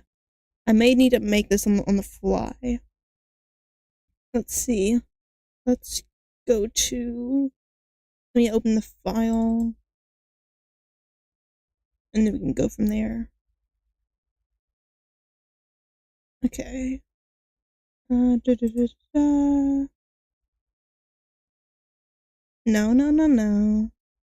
I think this is what I need.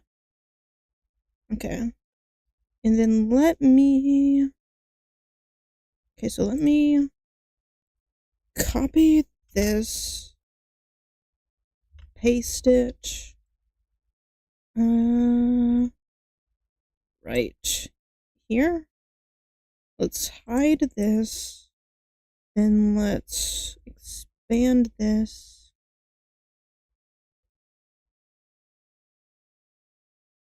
Let's do that.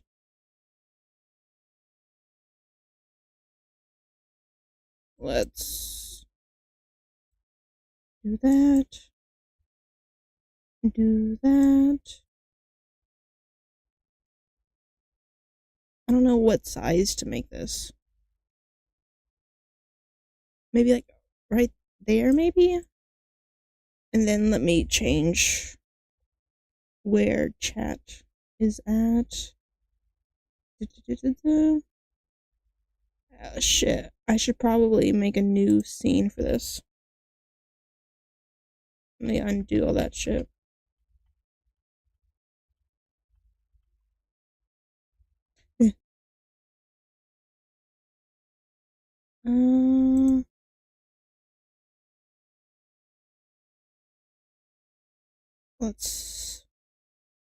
Let's do that. You get to see how I do this stuff, I guess. How do I duplicate? There we go.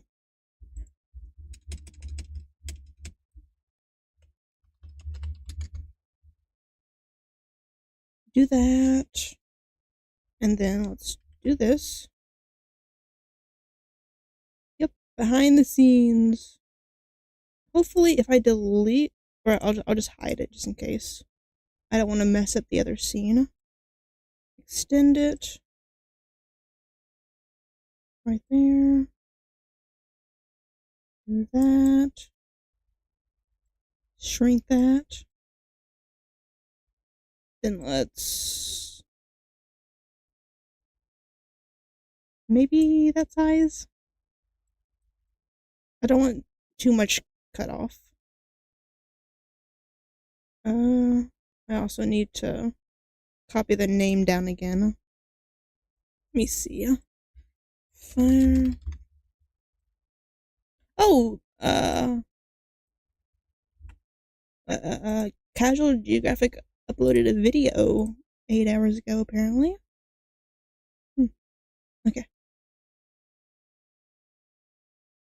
Maybe we'll get to that. Okay, let's maybe shrink this just ever so slightly. Like that. Let's lock that in place and move. Let's move chat to the bottom. Like right there. And then I'll move main chat. Down you go. Where is React chat? So that way it doesn't overlay. I'll put y'all right here. Make this one bigger. And then do. Okay. Okay, everything should be fine. Looking at what? And then let me move this text to like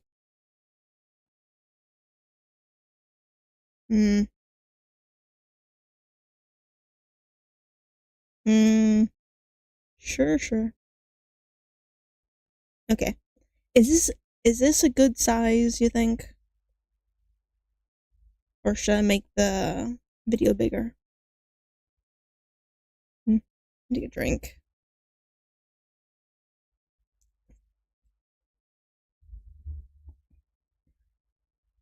Yeah. Sure. Sure it is.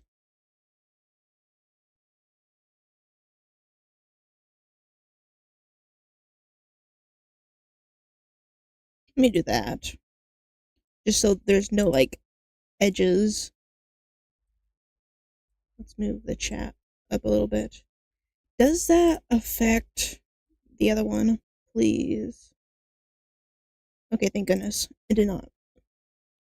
Okay, behind the scenes complete, I think. Let me fix something. Let me adjust the volume. I think I should have it like 50. Okay. I'm not 100% sure on which videos I combined, so I'm gonna need to do a vague intro. Okay. Hello, YouTube. Today we are watching some videos by Fire Department Chronicles. I've watched 1 or 2 videos by them already. I have a playlist if you would like to check it out. If you're new here, my name is Mistic, and welcome to Mistic Reacts. Let's see what horrifying or gross or disturbing stories we will hear today. Or, where are they now stories, maybe. I don't know. Let's get into the video. I don't... Yeah. Okay. We're back with another episode of Where Are They Now? And today... Is it... This should have been the first one. Was I wrong? Shit. Let me pause the recording. Because this should have been the first one. Unless I did something wrong.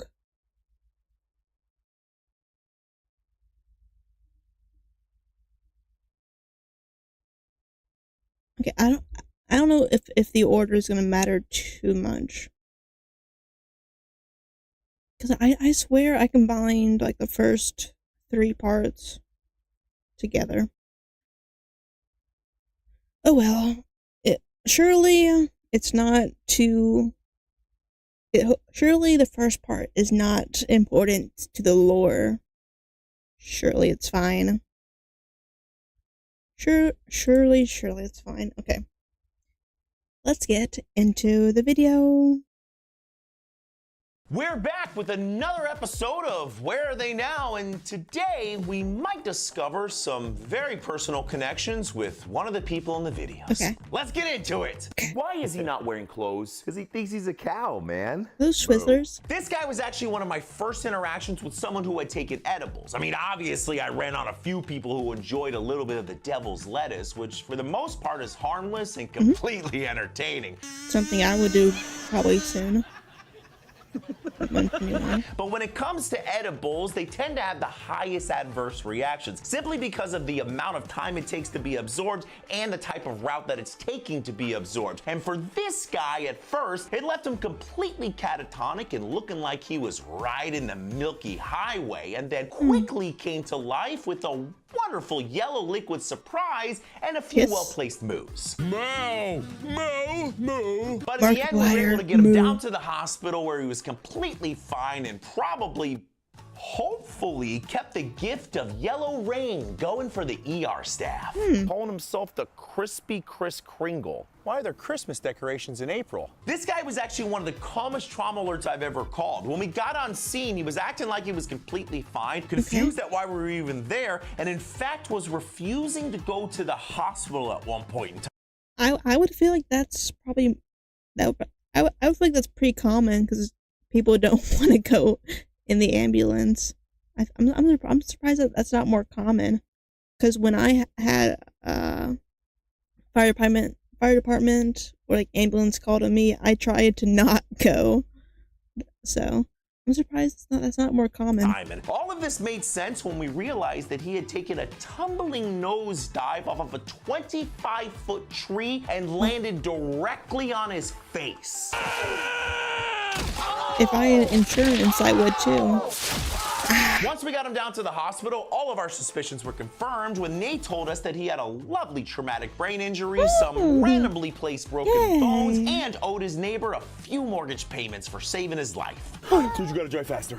Wait, why? Because I'm gonna crap my pants. The sweaty individual, desperately trying not to drop a hot piece of butt fudge into the BDUs, Why was describe like that? unfortunately me. It was me! This was at the end of a very long 24-hour shift where I had spent the previous 12 hours with an unexpected colon cleanse because apparently I ate something that my sensitive ginger stomach didn't like. Taco Bell. Ugh. And of course, we caught a late call, which set off the chain of events that led to me begging my partner to drive faster or sweet death. Hello, darkness. My old friend. And I'd love to say that the other two people portrayed in this video hoping that I would crap my pants in the back of the boo-boo bus was an over-exaggeration, but if there's two things I've learned Why that would someone love, hope for it's that? saving lives and ruining them by telling every single person we work with that their fellow brother dropped a deuce inside of their Fruit of the Looms. Try to catch Drama. Tea.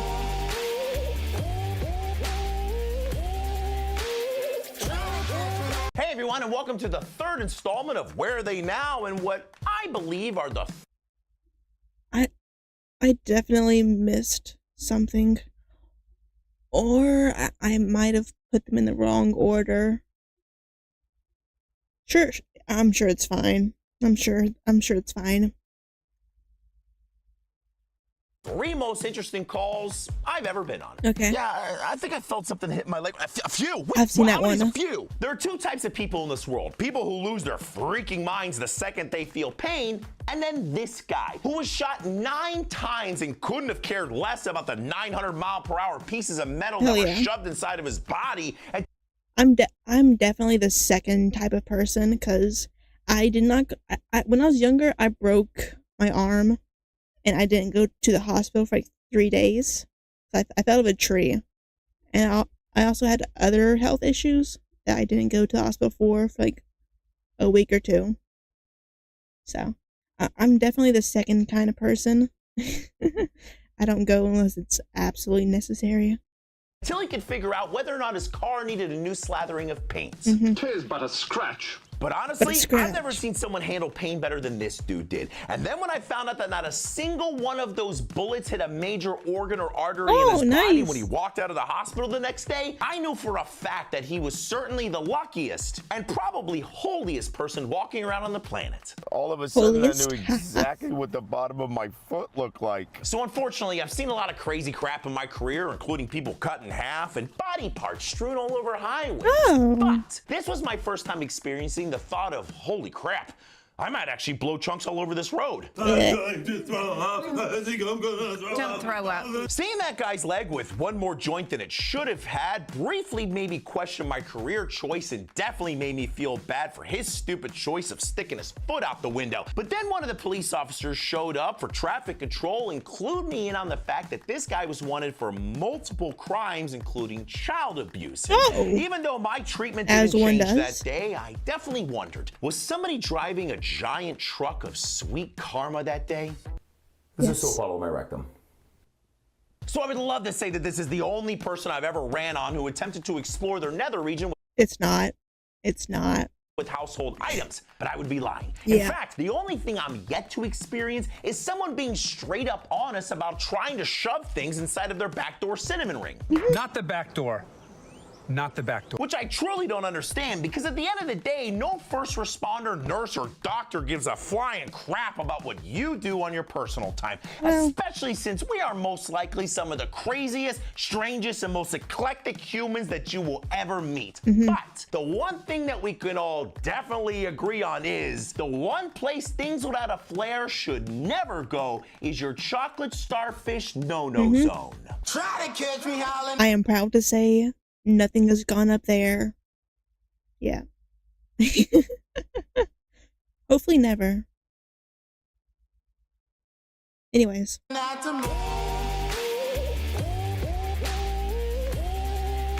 Hey everyone, welcome back to a very overdue installment of Where Are They This is Now? part And 2. if you're a dude, you might find some of this episode a little bit painful. Uh-oh. What's off? It's off. You know, as a paramedic that's been doing this for a pretty long time, I feel like I've mastered the ability to keep a straight face no matter how horrendous the call or injury is. But when it comes to someone losing a section of their Johnson to a very violent and forceful catheter incident, that's where I tend to lose it. Is this the one I You see, misunderstood? catheters have a balloon at the end of them, so once they're in place, the balloon can be inflated so it'll remain inside of the bladder and then deflated once it's ready to be removed. But if you forget to deflate, an exploded hot dog is what you'll make. Ugh. It's truly hard to describe what it's like seeing 4 grown men saying, "There's no way," over and over again because none of us could believe what we were looking at. My eyes! But the good news is, it sounds like they were able to get this guy a full set of twig and berries again, Hell and yeah. us as much therapy as we're gonna need. Nice. Then why are you covered in blood? My varicose vein exploded. I've seen people shot, stabbed, impaled with 8-foot lightning rods, bleed a little bit, but I've never seen someone paint their home like they're the Picasso of human lube, like someone who's had a ruptured varicose vein. Bam! I might have. Blood everywhere. You see, the hardest part of controlling a severe varicose vein bleed is you can't just use one tourniquet like you would in an arterial bleed. You need 2. One to stop all the arterial blood from coming into the leg, and then another one to stop all the blood that's inside of the leg ejecting out of their varicose vein blowouts. Okay. What is the varicose vein? Because I might have cut that. I don't know. How is it different from a normal vein? Maybe I might have cut that one. I don't know. I've injured myself a lot. Big summer blowout. But thankfully, we were able to control the bleeding, get this guy down to the hospital, and then stare into the endless void, wondering when my leg veins would ultimately betray me, sending me into a lonely death. Ugh. I forget about that one. The one thing I was told when I was learning about Narcan was never slam it. Why? Well, have you ever heard the phrase, "Oh my God, there's vomit everywhere"? Yeah. Well, you will if you ever give Narcan too fast. But to be fair, everyone has different reactions when it comes to being given Narcan, and in my experience, most people are pretty chill when they wake up from their opioid sleeping time. But from I don't know if I've ever seen someone be given Narcan, like actually given it. I know I forget how we got it, but we got a can of Narcan because my uncle kept ODing on stuff, so we had a backup just in case. But I don't think we ever used it. time to time, you're gonna get the joy of experiencing you and your entire ambulance being doused in whatever they had for their last 3 meals. But I'm happy to report that person was dropped off at the hospital feeling fine, and I went back to the station, burned all of my clothing, and never looked at bologna sandwiches the same again. Try to catch me howling now. I like bologna. You see, some catheters have a hot dog.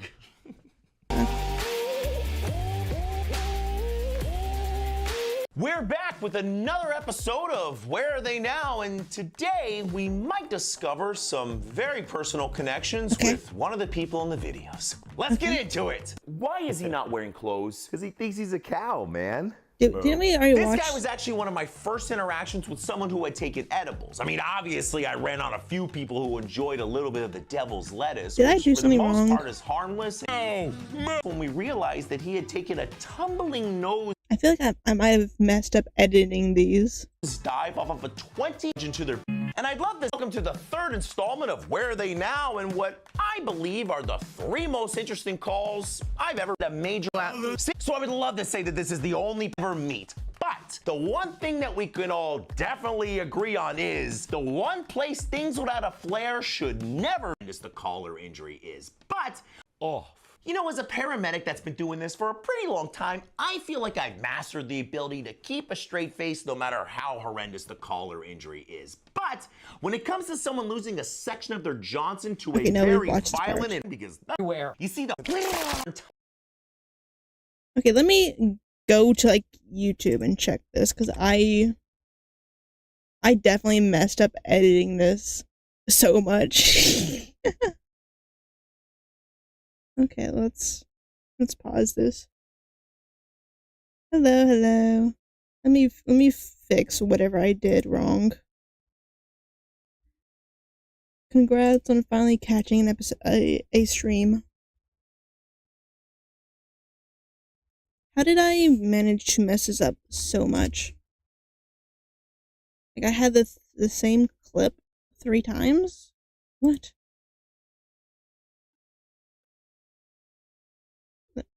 Okay, where are they now? 3. We've definitely watched that. Does he have a playlist? Where are they now? It bothers me that they're not in chronological order, but whatever.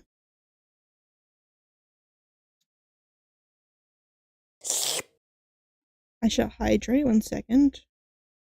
Okay, hopefully this will... How long is this?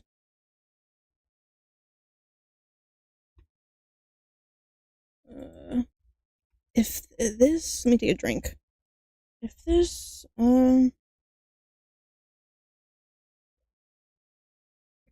Okay. Okay, good. If it... Okay.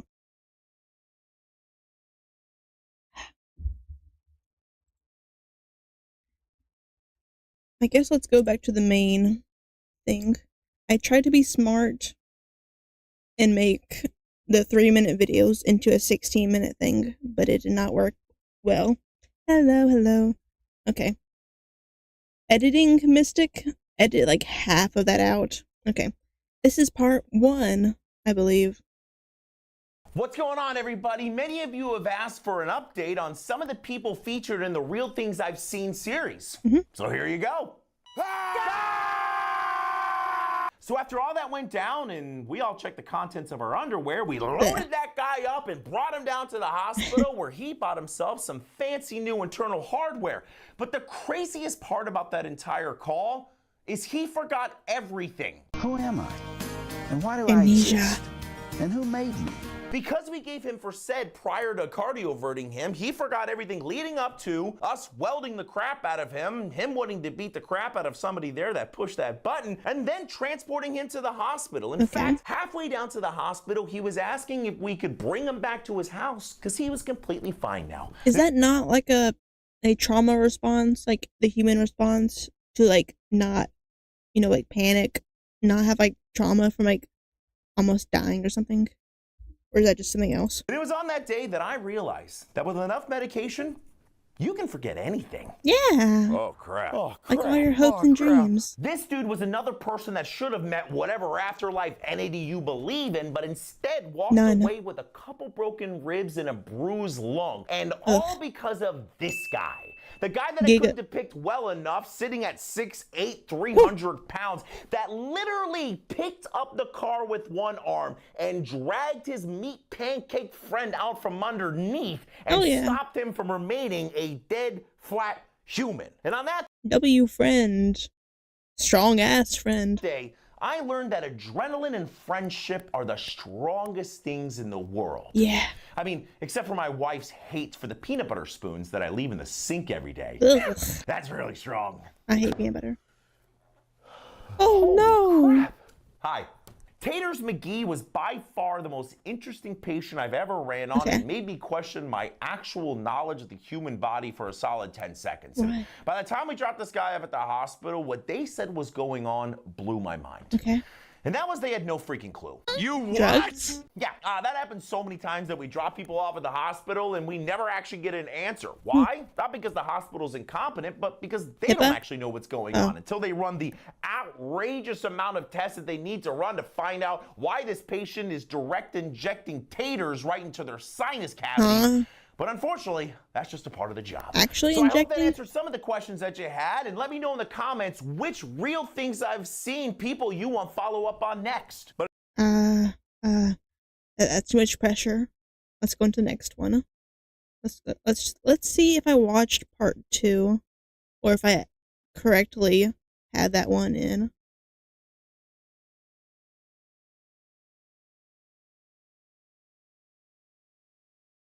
Okay, no, I watched this one. Did I watch part 3? Yep. Okay, I watched part 3. Okay, I'll watch part 4, just so I have an even amount. Let's see if I can get this to play. Why is my internet being weird? Okay, there we go. W's. Okay, part 4. Okay.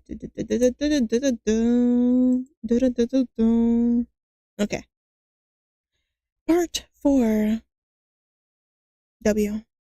Hey everyone, welcome back to a Hello. very overdue installment of Where Are They Now? And if you're a dude, you might find some of this episode a little bit Fuck, painful. I've watched this one, haven't I? Have I watched this one? God damn it, I've watched this one. Okay, I guess this will be it for this part.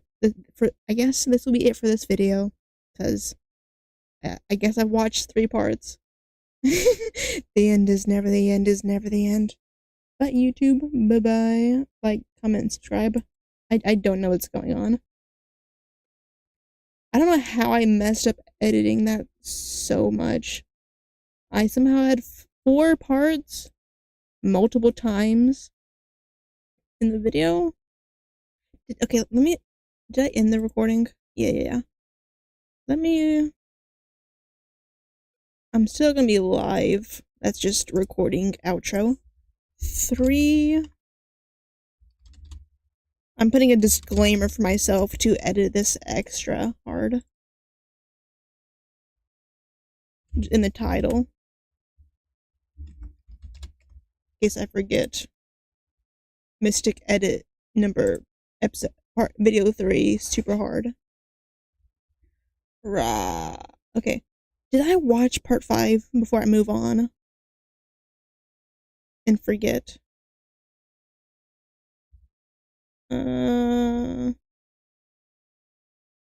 Okay, no, I didn't watch this one.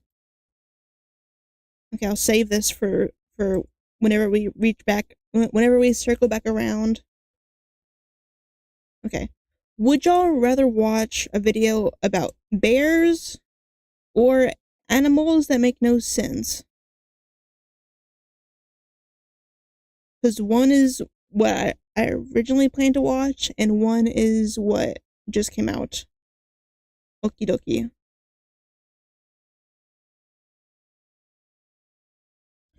Okie dokie. Let me refresh this real quick.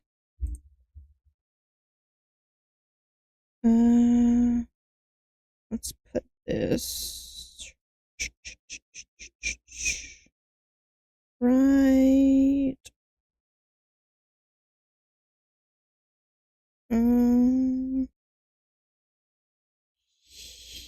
here. Nope, right here. There we go. Okay.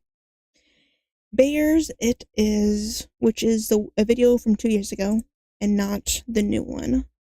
The new one is the animals video. So, let's get into it. I also just saw a video on my recommended I'm definitely going to look into at some point. I don't know if it'll be this stream or not. What? Is this the right one? Yeah, okay. So we made that new scene for nothing, because that was so badly edited on my behalf. At least we have it if we ever need it. Let me take a drink.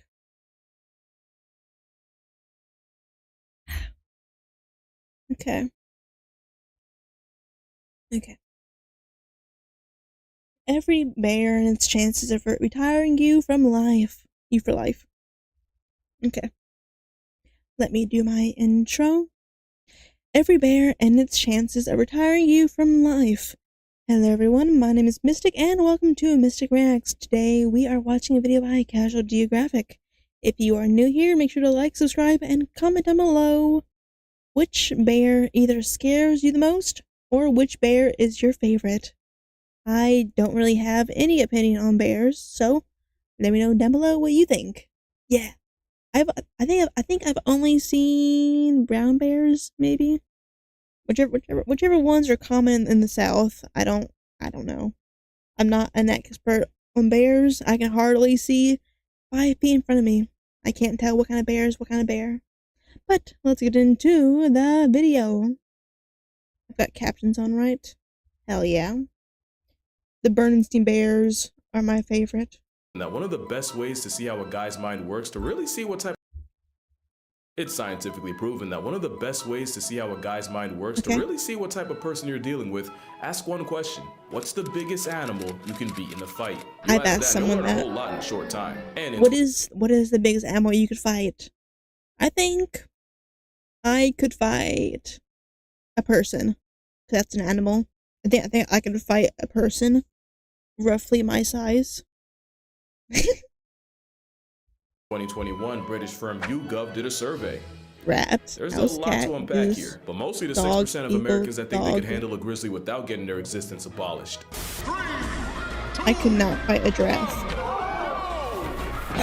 And that's how long it would take. Bears are inevitable enough to be one of the few animals I have a one-shot rule against. As in, if they're coming at me full force and I have one shot in the chamber, I'm using it to self-medicate my exit off the mortal coil. I might not survive a hippo attack, but I'm for sure not surviving my reaction to one. I'll same-day ship myself to the Lord's door before I let a chimp handle me, and I'll self-subtract with the quickness before a bear makes me part of its business. Bears are the most conceptually inconsiderate creatures in nature. They're basically a giant unhinged dog with every possible attribute maxed. Think about it. Nature dropped an apex, all-terrain CrossFit predator that can out-everything you and just let the rest of the population deal with it. But what's the most dangerous bear actually? Well, today we're going to be talking about every breed of bear and its chances of putting you on a shirt. Each bear will get a Merc rating. Merc standing for might eviscerate, ravage, or just cancel. I'm no snitch, but is that legal? If it's not, maybe don't elaborate. But, interesting choice. That sounds very deadly. Yeah, that's definitely the K word that was supposed to be there. And as always, each rating will be in my very biased opinion. Okay. But yeah, call me Joe Rogan or a Grinder. Okay, Either license. way, we Okay, are good. going down the bear hole. Starting with the sun bear, named after the thing he spent way too long looking at. Those eyes stared at the void and the void blinked Sun first. bears. And yes, they're built like they barely qualify to Yeah, be they're- here. they're a Looks little like a bear weird. with crippling social anxiety that got told to act natural. They were recently involved in a controversy in China. The controversy was nobody believed that wasn't a man in costume. To be fair, they're easily the least coated Ursus out there. They're the smallest in the world at no heavier than $140. And be honest, how long would it take for you to guess that foot was attached to a grizzly's cousin? Those Very bare long. feet help them climb trees, and some bears are the most tree climby of them all. Why But is how it dangerous is this snapped like identity that? crisis? Well, they're shy, reclusive, and mostly eat fruits and plants. They're also trigger happy, nearly blind, and they share real estate with tigers. Damn. Sun bears are known to attack people when caught off guard, and their poor eyesight means they can easily get jump scared by humans. They also have one of the strongest bite forces relative to body size of any bear, but probably only because they use teeth to rip through tree bark. There was even one case where a sun bear tiger showdown ended up with both of them becoming past tense. So what could they do to a human? Well, I from don't wanna 2000 know. to 2010, there were 33 sun bear attacks on humans, with the most common injuries being facial. But all the attacks were accidental Facial? encounters where the sun bears would probably You mean argue fatal? self-defense. And to my knowledge, there are no recorded cases of a sun bear killing a person. Oh. So with no body count and being the smallest, was but also being facial? neurotic enough to be a threat, I'll give the sun bear a Merc rating Yeah. of 5. Next, you have the Andean, also known as the spectacled Ooh. bear. For obvious reasons. It On paper, looks- he's the biggest land.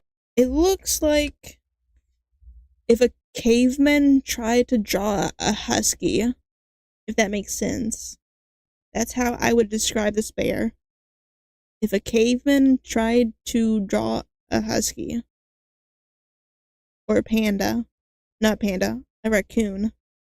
That's what this looks like. So cute. So cute. Andean, also known as the spectacled bear. For Spectacled obvious bear. reasons. On paper, he's the biggest land predator in that part of South America. Really? Only technically, because only 5% of Four Eyes' diet is meat. Like the sun bear, they're only really a jihad to fruits and plants. Also like the sun bear, the walking spectacle is very tree climby, and they'll even build their version of a tree house to sleep in. To be fair, It you don't looks really like have a a choice when your hall dog. monitor's a jaguar. Or like a but don't wolf. think Buddy's sweet because he got glasses. They've been known to take out llamas, cows, and even tapirs twice their size. But how dangerous are they to people? Well, in 2004, an Andean bear escaped from a Berlin zoo and made a beeline for the children's area. What followed was one of the most gruesome displays ever caught on camera. Viewer discretion is advised. Oh. Apparently, the spectacled bear only has one human body on his record, and technically it was a hunter who shot the bear out of a tree only for the bear to land on him. I'm sorry, but if you fail physics that hard, you deserve to get packed up by Paddington. And yes, Paddington was indeed a spectacle. Really? Spectacles are also the closest They living look very relative different. Yeah.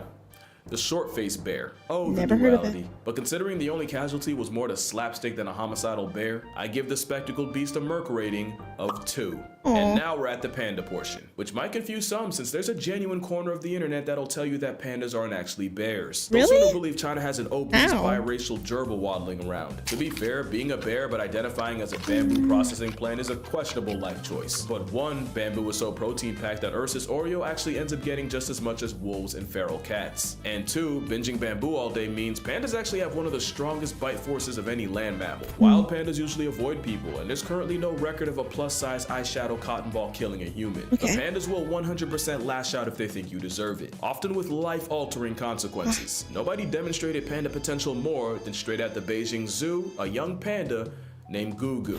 In 2006, a drunk dude climbed into the enclosure to give Gugu a hug, and Gugu gave him an attitude adjustment with his teeth. After several minutes of biting each other, yes, Drunky bit the bear. They were eventually separated with a fire hose. In 2007, a teenager tried Gugu and got chunks ripped out of his. You know what they say? If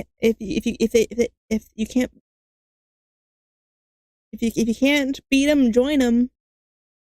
If you can't bite them, join them. Separated with a fire hose. In 2007, a teenager tried Gugu and got chunks ripped out of his legs to the point where bones were showing. And in 2009, a father climbed over a barrier to retrieve a toy his son dropped. His reward was his leg caught in Gugu's vice grip jaws that keepers literally had to pry open. I really think if pandas didn't wear the makeup, y'all would not be trying them like this. The worst part about getting mauled by something so goofy is it probably takes a long time for bystanders to realize you're in trouble. They're the epitome of, I'm not a killer, but don't push me, and for that, they get a Merc rating of 4, because really, if you get flatlined by a panda, you probably deserved it. Now we got the black bear, aka the fight back part of the rhyme, which is kinda true. Black bears are more likely to run away than run a fade. And after seeing them climb trees, thank the natural order for that. Although they probably only learned that from dealing with another bear down the list. Black bears are high-key champion generalists. They're smart enough and adaptable enough to live almost anywhere in America. Also, they're not always black, but that's besides the point. Moonlighting as a giant raccoon means they run into people more than the average bear. And if Maybe you look I've at the seen numbers, those. I don't know. they might not be as harmless as the nursery rhyme suggests. Since 1784, there have been 66 times where a black bear and a human resulted in one less human. Pretty low, but there's more.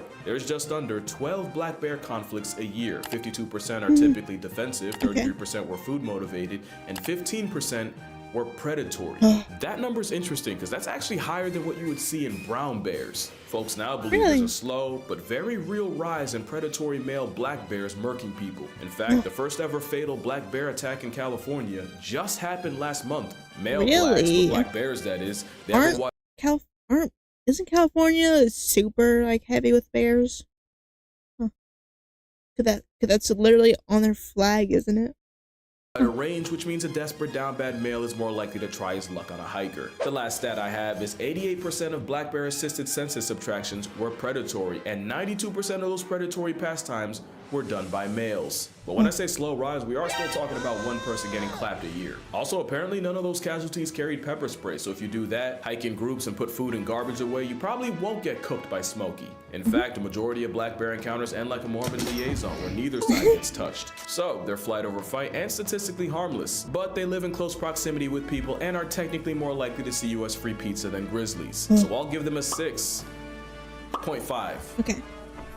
6, final answer. Not unlike their Asian cousins, and disclaimer, we're getting into the legitimately dangerous territory. The Asiatic black bear, also called the moon bear, is the first honest threat to human way of life. They're way more on sight than American black bears, and for that matter, even Eurasian brown bears. To be fair, neither of them have to deal with a certain big cat. It looks like dog most bears, they're most adjacent. dangerous when people run into them and the bear feels cornered, and for that reason, attacks are on the rise. From April 2023 to just November, 212 people caught the wrong end of Asiatic aggression from a black bear. 6 died, and food scarcity means those numbers are probably going up. In fact, that's why they're a problem in Japan. You see, in Japan, there's a shift with young people leaving the countryside to go make bread in the big city, and food-feeding bears moving into the now less crowded human neighborhoods. Now, it's never been easier to find problems with an Asian bear, and from 2000 to 2020, 2,357 black bear attacks have been recorded. 42.4% suffered severe injury, 1.2% ended up with permanent disability, and 4.8% lost the ability to exist.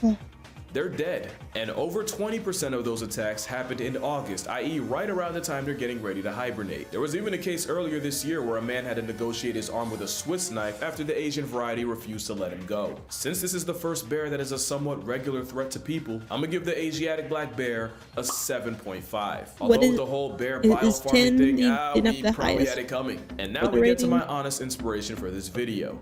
The brown bear. Okay. But honestly, first I'm gonna clear something up. The grizzly bear is a subspecies of the brown bear, kind of like how the Arctic wolf is an offshoot of the gray guy. The grizzly is basically a landlocked brown bear. They're further inland, and their grocery list is a lot shorter, which is why, even though they're the most famous, grizzlies aren't even the biggest bears brown and around. They're smaller than the The Kamchatka bear dwarfs grizzlies, mostly because of the fresh supply of salmon they get from shacking up on the Kamchatka Peninsula, which actually has the highest density of brown bears on the planet. There's like 20,000 of them there. And of course, what y'all know about the Kodiak bear? Named after the Kodiak Islands nature was forced to vault it on. They can outweigh a grizzly by almost 500 pounds, and that's purely off the pescatarian. That is a whole mountain of a bear. Grizzly bears are smaller, but the higher competition and being gate-kept from coastal calories makes them that much more aggressive, which makes them, and I don't like to curse that much, my mom watches me, but that is a fucking problem. They're like a predatory Thanos. Your demise is inevitable if they greenlight it. They have jaws that can crush a bowling ball. Pause that mean. You're a high five away from balling like Emmanuel Hansel. I've seen them punk entire wolf packs out of food, and they might be the only thing alive that can choke slam a moose. There's only one video that truly encapsulates how fornicated you are if a grizzly chases you.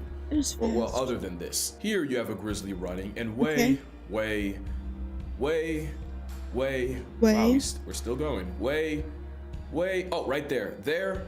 That's the caribou he's after. Keep in mind, this is the 30-second mark of the video. About 4 minutes was all it took for the seed of Santa to get packed up like a Christmas present and turned into part of the past. But how dangerous are brown bears actually? Since 1784, there have been only 82 fatal brown bear conflicts in North America. Yellowstone surprisingly only has 8. From 2000 to 2015, there were a recorded 664 brown bear attacks around the world, with 95 flatlines. Of these attacks, 17% involved someone with a dog, 10% were after a bear got shot or trapped, aka the person had it coming, 20% were sudden encounters, and an overwhelming 47% involved a female with a cub, proving that the only thing more dangerous than the bear, boom, a child. No, but really, numbers say there's only 11 brown bear attacks in North America a year, 40 if we're talking worldwide. In fact, the chances of getting murked by a brown bear in Yellowstone are 1 in 2.1 million. I do think bears suffer a lot from shark syndrome, where the attacks might not happen often, but when they do, they're usually graphic enough to go international. At the same time, the worst case scenario scares me more than death itself, so brown bears, specifically grizzly bears, get a murk rating scared me for a second. Make that an 8.5. If you know, you know. Now, the sloth bear is a great example of something I always say. You have to convince a predator you're worth the effort, where prey will off you before you get the chance. Most bears see humans as a fellow predator. The problem is, here you got one that spends most of its life as prey. Sloth bears got tiger trauma in their bloodline. They also get plenty of smoke from leopards, problems from dhole packs, and somehow the same elephants and rhinos that are chill-ish around tigers have zero tolerance for the baloos of the world. Add it all up, you get a floppy-faced termite eater that's also one of the most violently aggressive animals on the planet. You basically have a giant honey badger with attitude and all the tools to follow. Hey, we watched it about honey badgers. Predatory hardware. They don't really know how to kill. They just inflict as much pain as physically possible. You can't tell me that's not dog adjacent. Faces torn off, since that's their go-to move against tigers. A trauma bear with chimpanzee tendencies means they get a merc rating of 9. There's no good record of sloth bear attacks on people, but it's the fact that they live on top of and kill more people than other bears that outnumber them. This is technically the most dangerous bear per capita. Really? And it's the one named after a sloth. In fact, one sloth bear was called the man-eater of Mysore after he killed 12 people and severely mauled another 24. In his defense, something like that's pretty rare, and it's believed the bear was injured by people first and then went on a rampage. Not like the last bear, which is one of the few animals to see humans as prey. I'm gonna kill the suspense right now. The polar bear's a 10. From 1870 to 2014, only 20 people have been killed by polar bears out of 73 attacks, but it's the frequency that's scary. What do I mean? Well, over 60% of attacks happened between 1960 and 2009. 20% happened from 2010 to 2014. That means in this study, 20% of all polar bear attacks happened in less than 3% of the time, and that less than 3% was in the last 4 years. If I had to guess, the increase was either probably from the melting ice caps causing like hunting issues for them, like less prey, or the fact that maybe we're there more often, so they get more violent towards us. If I had to guess, that's probably the reason. One of the two, maybe. But let's see. Bear is the only bear that classifies as a hyper carnivore, and they'll try anything from walruses to reindeer, and they'll even body a beluga whale. As you know, polar bears are one of the rare animals that'll actively hunt people. It's true what they say, if you see a polar bear in the wild, your expiration date's already stamped. They can smell a seal from almost 20 miles away, so you know when ice bear pulls up, it's no mistake. The Arctic op is such a threat. In Churchill, Manitoba, it's common courtesy to leave car doors unlocked in case someone needs a four-wheeled panic room from a polar bear. The same place, by the way, that has the Churchill Polar Bear Detention Center. And it's exactly what it sounds like. It's an air-conditioned temporary holding cell for polar bears that get way too comfortable around people. No other bear is more of a certified homicide once you make eye contact. But they wouldn't be so bad if it wasn't for receding sea ice basically stranding a marine mammal on land. And like with black bears, it's the starving, desperate rogue males that are most likely to turn a human into a hashtag. And that's kind of the thing. Every bear on this list would easily put humans at a 10. Like I said, Asiatic black bears are the most common victims of bear bile farms. Sloth bears are often kept as dancing tourist traps, which involves brutal maimings and shoving a rope through their nose. Literally, through it. And despite the memes, humanity has done more to pandas than for them. Also, there's the fact that most bears want nothing to do with you. Literally, one of the best ways to avoid a bear is to actually make noise to give the bear a chance to avoid you. Most bear brutalities come from a bear getting jump scared and making a decision. Also, there's bear spray, but bear spray is a lot like a seatbelt. You don't get into a car expecting to do a barrel roll down I-80, but the same way the seatbelt makes the worst case better, so does bear spray. In fact, you'll probably never use it. Moral of the story? Yeah, honestly, the bear wouldn't even choose us. But yeah, that's gonna do it for this video. If you rock with the Merc rating thing, I actually have an entire book on the concept. 100 animals that can, you can read the title. And again, each animal has a rating based on my personal bias. And because today's my birthday, the book will be 52% happy very off late on birthday, Amazon. because If it's you're from a year interested, the ago. link will be in the description. But other than that, drink water, cherish your parents. Remember, if it's white like a beluga, it's the last time we'll talk to you. And I'm gonna see y'all in the next one. Hell yeah. Hell yeah. What does that say? Ugh. Ooh. Isn't bile throw up? Or like what comes out when you throw up? Ugh. That is insane. Ugh. But YouTube, if you made it this far, like, subscribe, comment down below. Bear, I guess. Don't mess with them. Don't do it. Don't take their bile. Ugh. Until next time, bye. Okay. So that is our 4th video for the day. Let's continue to the next one, which is okay, it's Papa. This is not a newer Papa Mate video, but I saw a video on it, so I wanted to watch this one because I've seen a video. Okay, I shall hydrate. But I saw his video on the what was it? On the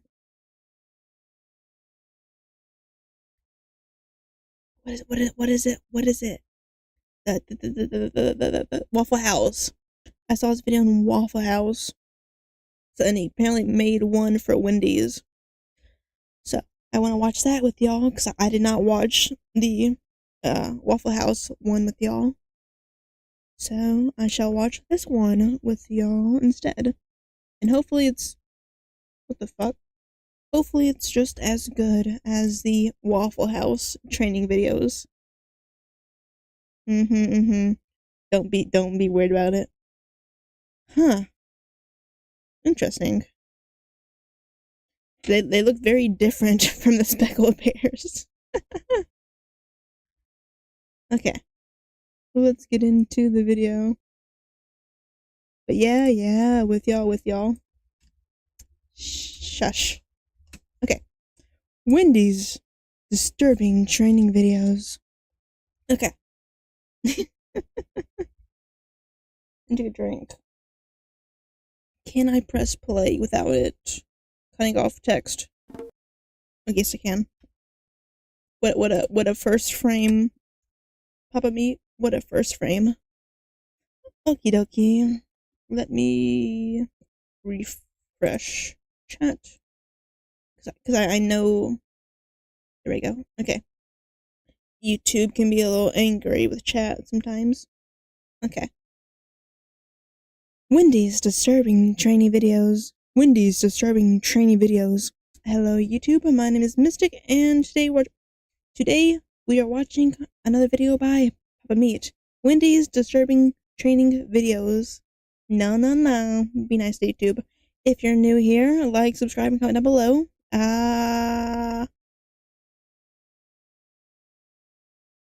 Red. I don't know. I have never ate at Wendy's. I don't really find it. I think I've only been there like once or twice. I definitely prefer other places over them. I've never really ate there of my own choice. But let's get into the video and see what their disturbing training videos are. Let's see what the videos are. Let's get into it. Welcome back to the Papa Meat channel. How you doing? How you doing? Come on, sit down because today we're talking about Wendy's. The square burger place with the obese red-haired girl, right? They're doing a disservice by not making that little girl just fat as shit on the side, dude. You know what I mean? You know, a little while back we did a video talking about Waffle House's training. I saw that. Right? We learned the hieroglyphic method of ordering some waffles and some eggs. But now today I want to talk about another strange. Apparently, people still use that system. Crazy. That video is so fun. Training video that's out there from our good friends at Wendy's. Okay. More specifically, training videos from the 80s and 90s golden era of Dave Thompson, the CEO of Wendy's, the golden era of his training video escapade that he decided to do. I'm not sure. These videos have become infamously known for their cheesy and, dare I say, somewhat catchy music videos. And whoever was in charge of producing these songs and producing these music videos did not hold back, ladies and gentlemen. They swung for the fences, and dare I say, at times, they hit some home runs. So without further ado, let's dive in, shall we? Let's see. Ooh, he's spicy goodness. Like a boss. Wait! Today's video is sponsored by PDS Debt. It's so easy getting into debt, but getting out of it is a different story. So many of us are struggling with credit card debt, personal loans, collections, or...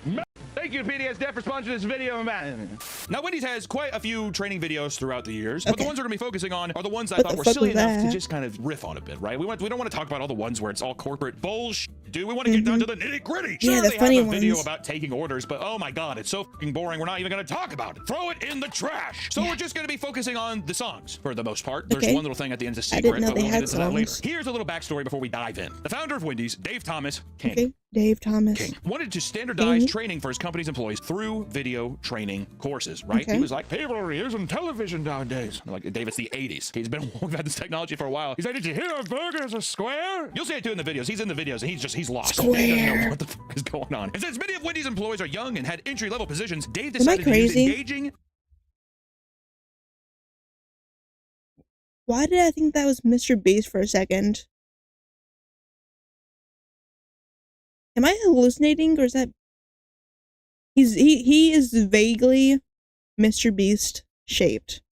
Vaguely Mr. Beast shaped, right? I'm not crazy, right? I think it's the smile and the eyes in the face shape. Smile, eyes, face shape. Mr. Beast, Wendy's, Mr. Beast. Yeah. As many of Wendy's employees are young and had entry-level positions, Dave decided to use engaging, music-driven instructions that were fun, relatable, and easy to understand. I'm Wendy's.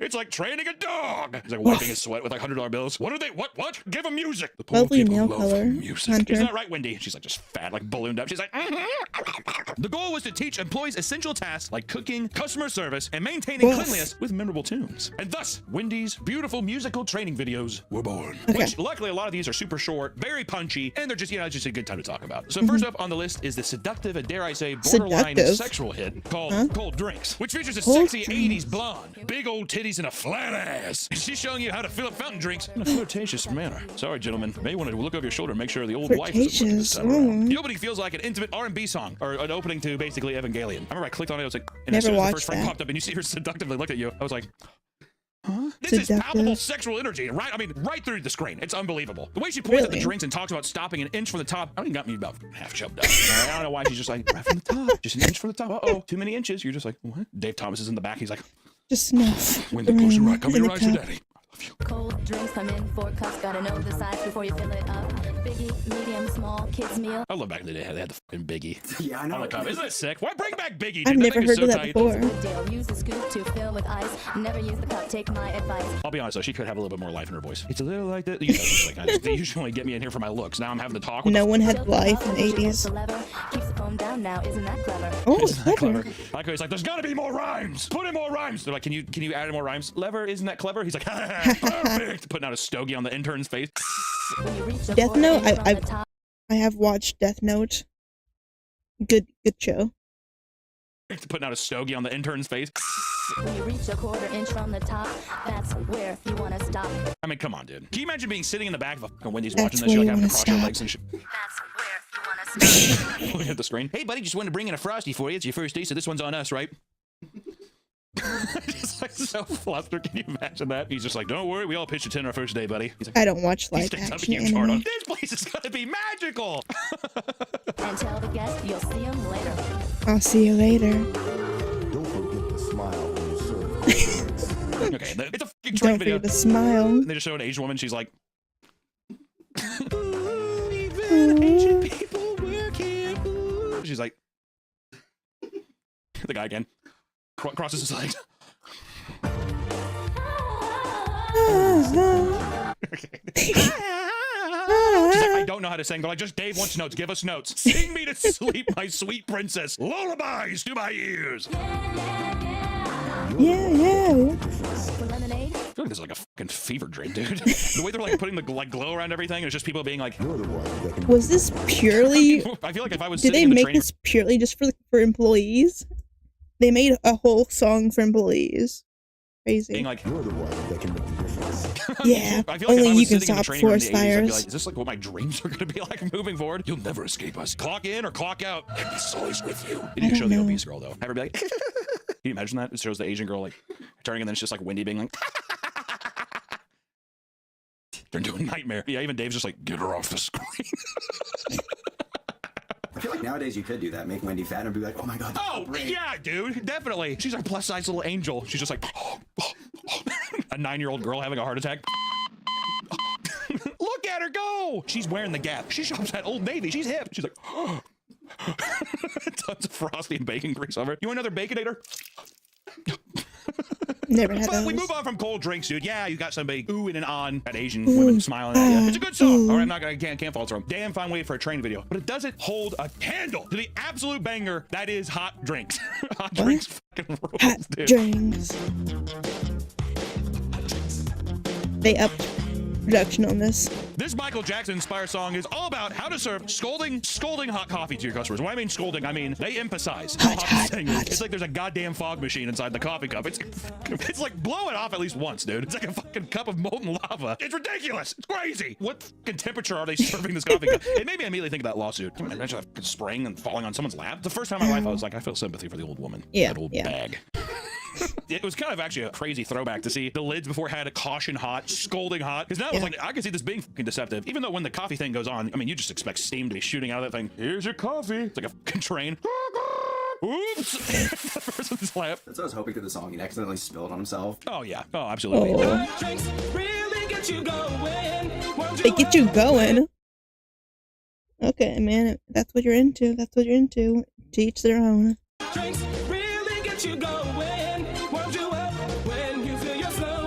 This, I mean, seriously, this song is such a fun. Hot drinks. When he blows Get it you too. going. It's like a huge cloud and it's like pours out too. It's fucking crazy. The lighting in the music video. I mean, first off, this is a bad training video. Yeah, what are they Not because training? the information is bad, but because I am not absorbing any of the information. It's just a catchy song, like too catchy to where my hot drinks really get you going. and then they're blasting these crazy lights on them like it's a goddamn Dario Argento film. It feels like Who? Suspiria in this music video, dude. I expect a demonic witch to I come like out and hot, start like ballet hot dancing. chocolate. Hot drinks really makes you go away. Wendy's, we always serve it right away. And smile and have a nice day. This is my just full of charisma, dude. I love it, dude. The Hell spins and yeah. stuff, and especially like going, have a nice day. You know he killed it too. It was one of those days when he drove home, he like buckled up his seatbelt and shit, and he was like, yeah, I mean, he just knew he fucking killed it. Grab a smoke up and you're making hot cocoa.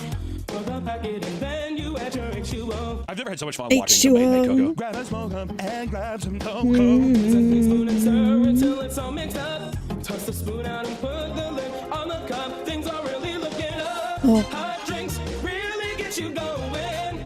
To be fair, yeah, the whole music video is in the store, and he's just like, grab some cocoa and mix it up with a clean spoon. And you're like, okay, yeah, that makes sense. And all of a sudden, he's like in the depths of hell. Hot drinks. What a bop. Dude. Man, those old signs too are so sick. Oh, there's the Asian woman smiling again. She's just like, how many times are you gonna come here? He's just like, you smile for the camera again. She's like, yep, it's really busy today, Mr. Thomas. I don't care. What's your name? She's like, it's Susan. Yeah, right. That's what the telemarketers tell you to say, isn't it? Yeah, I probably can't throw that one in, but I love this one though. Once again though, I feel like cold drinks, I retained a lot more information versus hot drinks. Hot drinks, you went too hard. If I was in the room, What I'd be are you like, you gotta learning pull it from back those because videos? I only remember the chorus. And like there was some cocoa Hot and stuff, but then you're drinks blasted really with get you neon colors and going. it's too good. Historically epic music video. This is like pretty popular too. What the this has 3.5 million views. It's a Wendy's training video, dude. I love it. Like the comments are so good. It's people being like, he didn't get paid enough. Also, if you have this legendary thing, even if it's outdated, why would you not still just play this? Or do you think they're like, oh, it's too old? That's what I love about corporate people. They have all the money. We want to hit new music video, right? And it's like, well, dude, you guys have hot drinks. They're like, I don't care. It's so old. Oh God, look at us outdated technology. God, can you make it modern? Where's the fat little girl having heart attacks? She's like, oh. I like to think that Wendy never gets older. She's just always perpetually an obese small girl. Like as soon as the earth is gonna explode, she's gonna be the only remnant of humanity just like floating in space forever, perpetually having a heart attack. You're gonna be a star, Wendy. If we have to move on. I almost wish we would just save that one for last. I don't think all these are gonna fucking suck. Because next up we have the goddamn "Can chili be served with cheese" song. What? We started off way too strong. Because cold drinks The is like still kind of answer is yes, and hot right? drinks. Hello, chili can be served with cheese. I only eat chili with cheese because then it tastes good. Otherwise, it doesn't taste good. Song. It just teaches you how to stir the chili. At some point, I feel like they're like, Dave, we can't capture lightning in a bottle 7 times. He's like, Chili, get the cheese, and goddamn crackers. cheese chili song out now. Always got to make sure that you stir it right before you put the chili in the bowl of cup. Use a figure 8 motion from the bottom to the top. Arguably not that bad. No of a song. sour There's just cream. something, I don't know why, Ugh. there's something kind of disgusting to me about just B-roll of chili. Like B-roll of chili being scooped and like. Also, I kind of miss the personality I got out of the guy singing the hot drink song. It's just a nameless, faceless man singing to me. I like chili as like a sauce to crackers and cheese. This is the most boring, like, least creative. This is definitely the most least creative one, which is a shame because once again, they're like, we did another song for you, and he's like, I can't pay for the lights again. I can't pay for the dancer. I don't can't know pay for what the these are perform- I can't do teaching it. you. Just show chili. And They're it's just a guy just on the camera bots. like, and the person's like,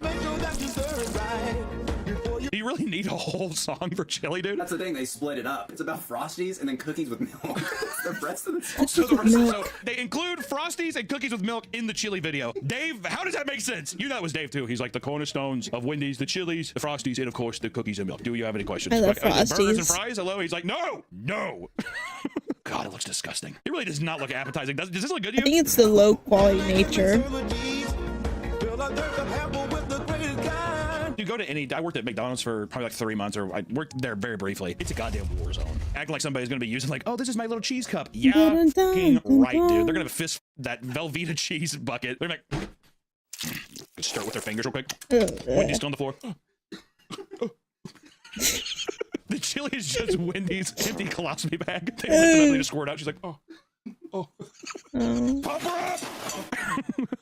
Sprinkle on the top and then put the bowl in the middle. That's not enough cheese. You need This more. is insulting. It's like, scoop the chili out, put it in a bowl, and throw some cheese on top. Did you need a whole fucking song about that, dude? Who the fuck are they hiring? We only hire aliens from a different galaxy who have never used a ladle. That's it. That's the Dave Thompson way. Thick and creamy. But yeah, halfway through the song, you can't just start talking about Frosties, milk, and cookies, dude. It doesn't make any sense. I got a fucking weird taste in my mouth talking about it, even watching it. It's like hot, and all of a sudden I'm like, oh, it's like red meat with milk or something. I don't know why. It just freaks me out. But we're moving on here because we have to talk about the king, the pinnacle, the emperor, the god king of the Wendy's training videos. And it's a 15-minute long, dare I say, odyssey, epic, as if Homer himself wrote it, scribbled it onto stone. What is it known as? What do you hear people chanting from the Colosseums? That, my friend, Wendy's. his grill skills. What? This is the iconic Wendy's training video that has become a cult classic on the internet. You might have even seen it yourself. I don't care. I'm still talking about it, bitch. The video is all about teaching new hires on how to cook Wendy's infamous square patties using the 4-corner procedure. Because they're square patties. And you'll find out why they're square patties in just a second. They don't starts cut off, this is my corners. favorite one too, because it starts off with our boy Dave Thomas creeping out of the corner of the walk-in freezer to awkwardly touch the burger patties and to teach us how to make the best hamburgers into business.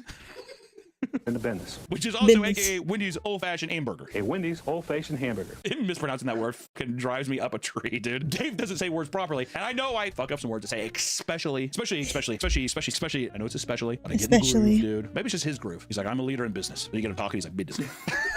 I cannot emphasize how much joy Dave Thomas has given me in such a small time. From him, very awkwardly, like a giant turtle. You ever see that show, My Best Friend Franklin? Oh my god, I love that. I think he looks I just have. like the parents, the old-ass parents. That's Dave Thomas, him creeping around. Guess why it's the best old-fashioned hamburger in the business. He doesn't say words properly. He keeps his ugly daughter off the screen. Get her out! And he doesn't look at the patties. He's like talking about him, and he just keeps he like misses it. Him missing the burgers there is as awkward as like somebody reaching for a high five, and then you like you kind of miss it, or you come up and you're like, oh, do we do it again? Like, no, we got the idea, I guess. It feels like that. Also, I just want to say too, the Wendy's walk-in freezer looks like either a Guantanamo Bay cell or a part of the set of the movie Hostel, Eli Roth's Hostel. That's what it looks like. Creepiest walk-in I've ever seen, and it's only frozen meats. It don't look like a walk-in. Dave Thomas just makes it an alluring, I mean, just murder pit. From the day I opened the first Wendy's, my goal has been to serve the best hamburger in the business.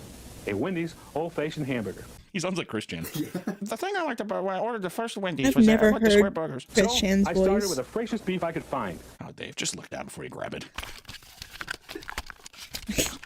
I don't want to do any more takes. One and done. Right, Wendy? Business. I really hope that joke does well because I keep beating this dead fucking horse, dude. 100% pure beef. Never frozen. Yeah, right, Dave. Never frozen my ass. I need kangaroo court. Lies! Unfair. Fresh, I don't. never What do you think? frozen. Think they're frozen? I think they're frozen now. They gotta be frozen. How the fuck you transport out of the country? Raw meat. That's why they Refrigerated call our trucks. delivery buses the blood bus because there's just disgusting hot raw meat, blood all over the floors. You know what? I think they defrost them. Yeah, and now they're not frozen. It's like, well, they were. Does Dave. it matter that because we're much, splitting hairs. people, if We they're also frozen learned, or and I know fresh? this is I don't care. people talk about many mysteries of the universe. The Big Bang is their god, right? Religions form. People ask these questions. Why is the sky blue? I think we know that one. Yeah. Blue.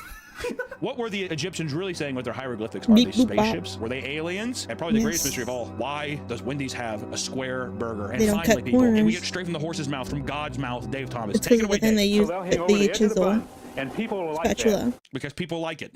The square shape and the burgers hanging over the bun allow customers to see the quality of the beef before taking a bite. That is the dumbest fucking word. That actually pisses me off. Can you imagine you like get ready to take a bite of a burger? You're like, whoa, holy shit, did anyone else see? You guys see this? Okay, but honestly, I've never had their burgers, but I love when like chicken sandwiches have like a little bit of overhang past the bun to do that.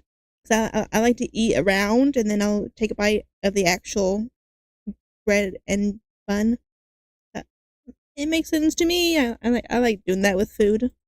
Okay, I guess that is quality. It's like, what the fuck are you talking about? What a week? Like, come on. 2 minutes into the video, like Dave it. decides he's tired of talking and goes and grabs a hot and juicy hamburger. I am going to have a hot and juicy hamburger. Go old-fashioned hamburger in the business. Really? While we continue to watch a training video, Dave pretty much just taps out and is just like, I only have Chick-fil-A when someone else gets it.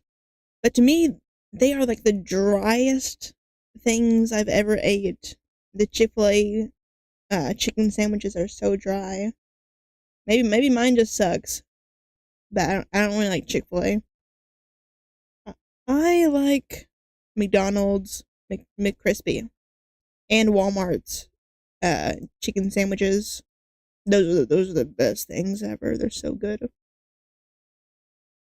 business. While we continue to watch a training video, Dave I pretty love much just taps potato out and is just buns. like, I'm here, I'm gonna eat. Okay. We then get a nice little montage of the workers preparing the store for customers as the trainee, Bill, clocks in and gets scolded almost immediately by his manager. He gets clocked in and they're just like, hey, the manager needs to see you right away. There was a stabbing last night. So we did take home mustard again. Dave Thomas is here. He's livid. Today is Bill's lucky day as he gets to learn how to use the grill. I thought this was kind of weird when she's like, you're gonna learn how to use the grill today. It feels like he's been there a while. Like people know him and shit. He's like, hey, how you doing? And he looks totally comfortable. She's just like, we're gonna let you use this foreign I love device known potato as the buns. Wendy's grill. He's like, you mean it? That beautiful alien technology with the square burgers? She's like, yeah, you're lucky, Bill. Welcome to the club. Maybe she's like my old Papa Murphy's manager. She purposely left the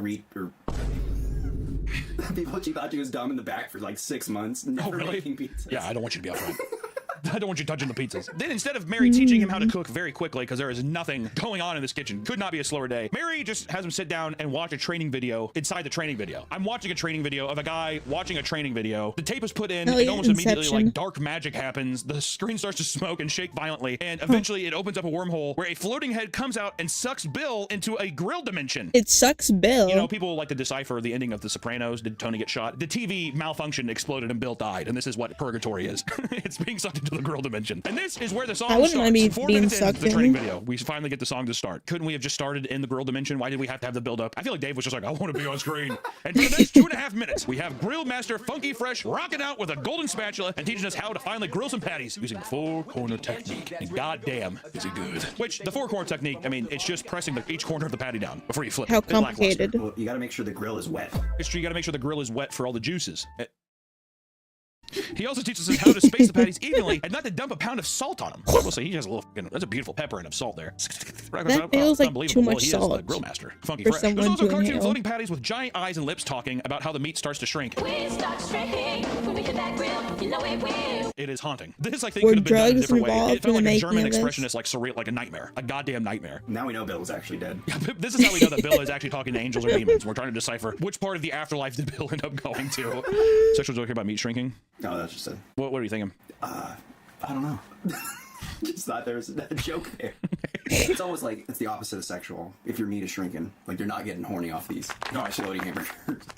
Maybe we'll ponder something about the end of the video. I mean, even Bill can't believe his eyes. He looks so goddamn distraught, like he's witnessing a nightmare. He's looking around, he's like, there's really no emotion besides. I mean, it looks like terror. You would think that they'd be like, you're like, he's having fun.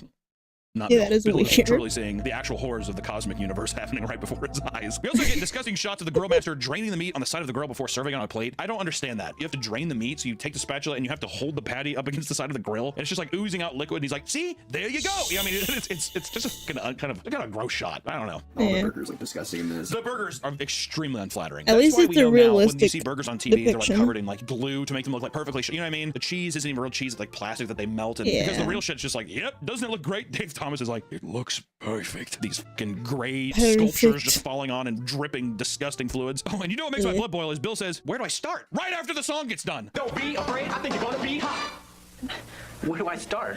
What do I do? It's like, Bill, with the burger. No wonder you deserve to be in hell, because you're a moron. You're a bad man, Bill. Which hasn't paid attention this whole fucking time. And you know what? Let him roast. Dave Thomas is the devil, and Bill is here to do his bidding. So then we get a recap of everything we just learned, but this time slow down thanks to Bill, because he's a fucking moron. Even Funk Master Fresh is like, Why not just what do it the first time right? Skippity-doo. Yep, see, right, Bill. Good God. He's like, fold it up, flop it down. Not too little, not too much. With the little finesse, I think I'm getting the touch. Hey! You're like, Wow. off, Bill, you worthless bastard. There's a great moment where the grill master gets pissed at Bill and grabs his hands, telling him to start choking up the spatula. Do it He's like, right. Hold it up here. And Bill's Do like, it right.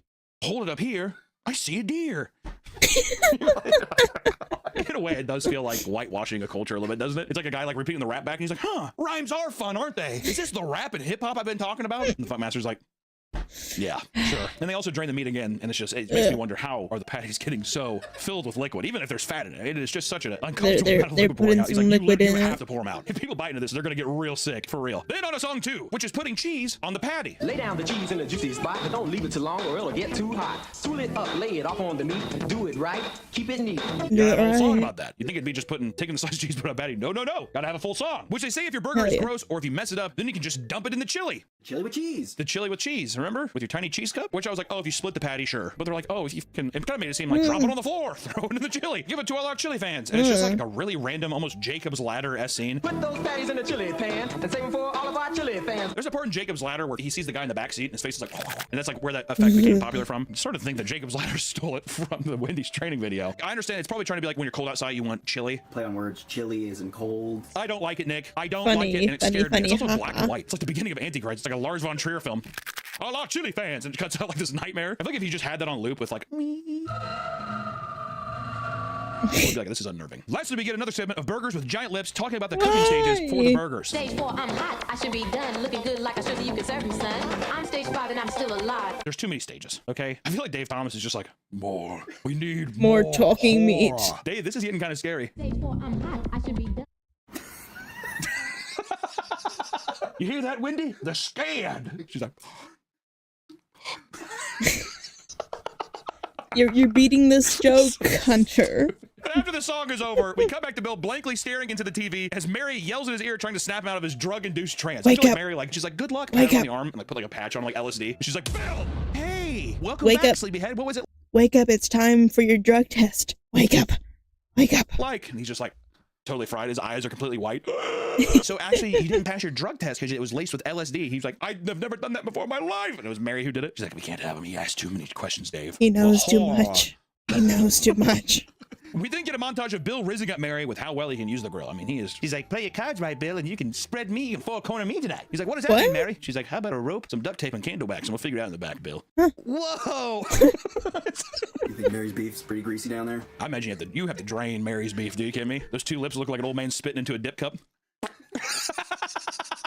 Jesus. Now, Mary, I forgot to drain it. It's okay, Bill.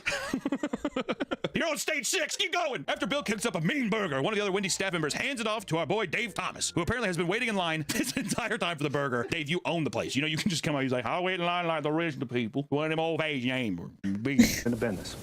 We had 3 cooking segments, and only now Dave is getting his meal. Which, what does that say about the service? We've had all of this time grilling stuff, and Dave has just been in line. That Mad World rendition Slow and steady wins the race. Their faces. You know, it's an old-fashioned hamburger. It's an old-fashioned hamburger. Just like this one that keeps our customers coming back to Wendy's. But cooking and pressing our hamburgers isn't easy. It requires a special talent, which takes some practice What's to the develop. talent? Takes some practice to develop. F off, Dave. He said, good luck trying to decipher this crazy monolith you just discovered. Like, wow, I pressed it 4 times, Dave. He's like, how on God's green earth did you do that so quickly? But the video ends with one last song, the titular grill skill song, because it's a goddamn pop. And he's like, I paid for it. We're going to blast it as many times as we can. Do you ever think that they played this over the speakers in the restaurant? Oh, yeah. He's like, I paid for it. We're using it. And then someone's like, probably came to work with a gun. And he's like, if I hear grill skills one more time, I'm shooting up the place. He's like, put on hot drinks. It's only ever grill skills. Put on hot drinks. The guy's like, hot drinks. Which is a montage of people doing the air guitar on spatulas and cooking some good old-fashioned hamburger. The cast of characters in the montage is something else. We have the Crypt Keeper. JFK makes a cameo from the dead somehow. You're also in it too. I'm in it. It's actually unfucking canny. What? That is unbelievable. Editor, try taking out my beard. That's actually fucking crazy. And then to have you in it as well is fucking... That is haunting. If you had a mullet without your glasses, you would look just like that. This is... I wonder in a weird way if whoever watches the video, if you actually see yourself in it, it changes every time. The first time I watched it, I didn't see myself. He was just there. I don't think they look like either one of them. It's like The Ring. It's a ringu. There's like a well and like a little girl crawls out of it. Wendy comes out of it? Yeah, exactly. Wendy. And the final Wendy's video is actually not a music video at all. It's so much more confusing. They did a full court case trial called When Clowns Go Bad. Surprisingly, this 20-minute long video about Ronald McDonald dying in their walk-in freezer is about what to do to close the store at night. Which I want to say, the beginning of it is visceral. The video opens up with a Ronald McDonald-like clown, it's fucking Ronald, threatening an ex-employee over the phone for betraying them and working at Wendy's next door. I thought this was kind of manipulative. You know what I mean? So you work to McDonald's, we're here now. They're evil, and we're good. Isn't that right, Wendy? Due to legal reasons, the clown's name is Max for Max's Mystery Burger.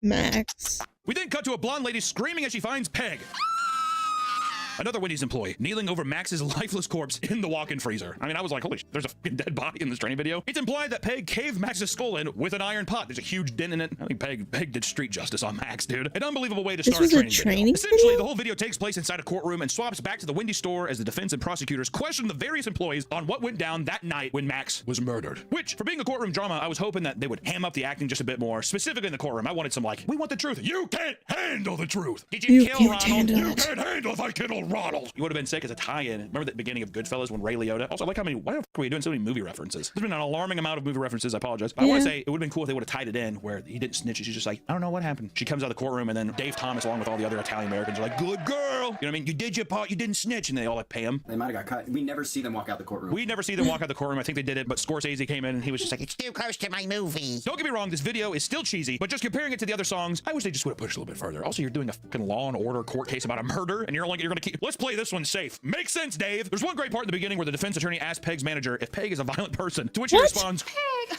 No way. She doesn't have a violent bone in her body. She's a very meek person. Not like yourself, eh, Betty? No. like a fucking slap in the face, but she's meek. She's such a quiet little flower. Unlike you. Unlike me. To which the defense attorney flips the script and starts accusing her of murdering Max. So you actually threatened the victim. No, right. No further questions, Your Honor. I think that to make this a more effective, enthralling thriller, we needed more screaming, more crying, maybe even Ronald McDonald's wife, who's also a clown. You bitch! You murdered my husband! It's like the kids are like Raggedy Ann dolls. Look at them! Stuff like how Peg starts spazzing out after finding Max's body, or then the blonde chick screams when she finds Peg. Those are good moments, dude. Give me more of those moments. And the whole video is about cleaning the store for closing, which the solution for everything is just hot soapy water. It's pretty much them being able to say hot soapy water as many times as they possibly can. I think they're trying to drill in. The water's got to be hot. God damn it, it has to be soapy. Hot soapy water. Hot soapy water. Soapy water. Soapy solution. Soapy solution. Soapy. Soapy solution. Soapy solution. Which they showed a guy doing the top of the tables and the bottom of the tables. I'm like, dude, you fucking right, like a 16-year-old, especially what is it, the early 90s or something? I'm getting paid $1.25. Let me scrape the gum out the bottom of the tables. Fuck you, Dave. You know, I'm not gonna do that. And somebody was like, did you get the bottom of the tables? I'd say, yeah, I got the bottom of the tables. Thank you, it's minimum wage, and shove it. Oh yeah, then they start mopping down like the salt, pepper shakers and the ashtrays, which the ashtrays I thought was funny. People smoking. Can you imagine the mouthfeel of having a fucking square hamburger and a cigarette? Ugh. I feel like a cigarette and a Frosty would go kind of hard, though. That's a good palate cleanser. Even the urinals in the bathroom get hot soapy water. Cover your hands in hot soapy water. Wipe all that piss off the urinals. Yeah. Throughout these cuts, the videos do a great job to really showcase Peg as this unhinged psychopath. She might have done it. By this point in the video, I'm thinking, Peg Leg is a little devious, all right? Who knows? Like when she's talking about taking the trash out, the music sting plays, and she talks about using the side door. Use the side door, not the back door.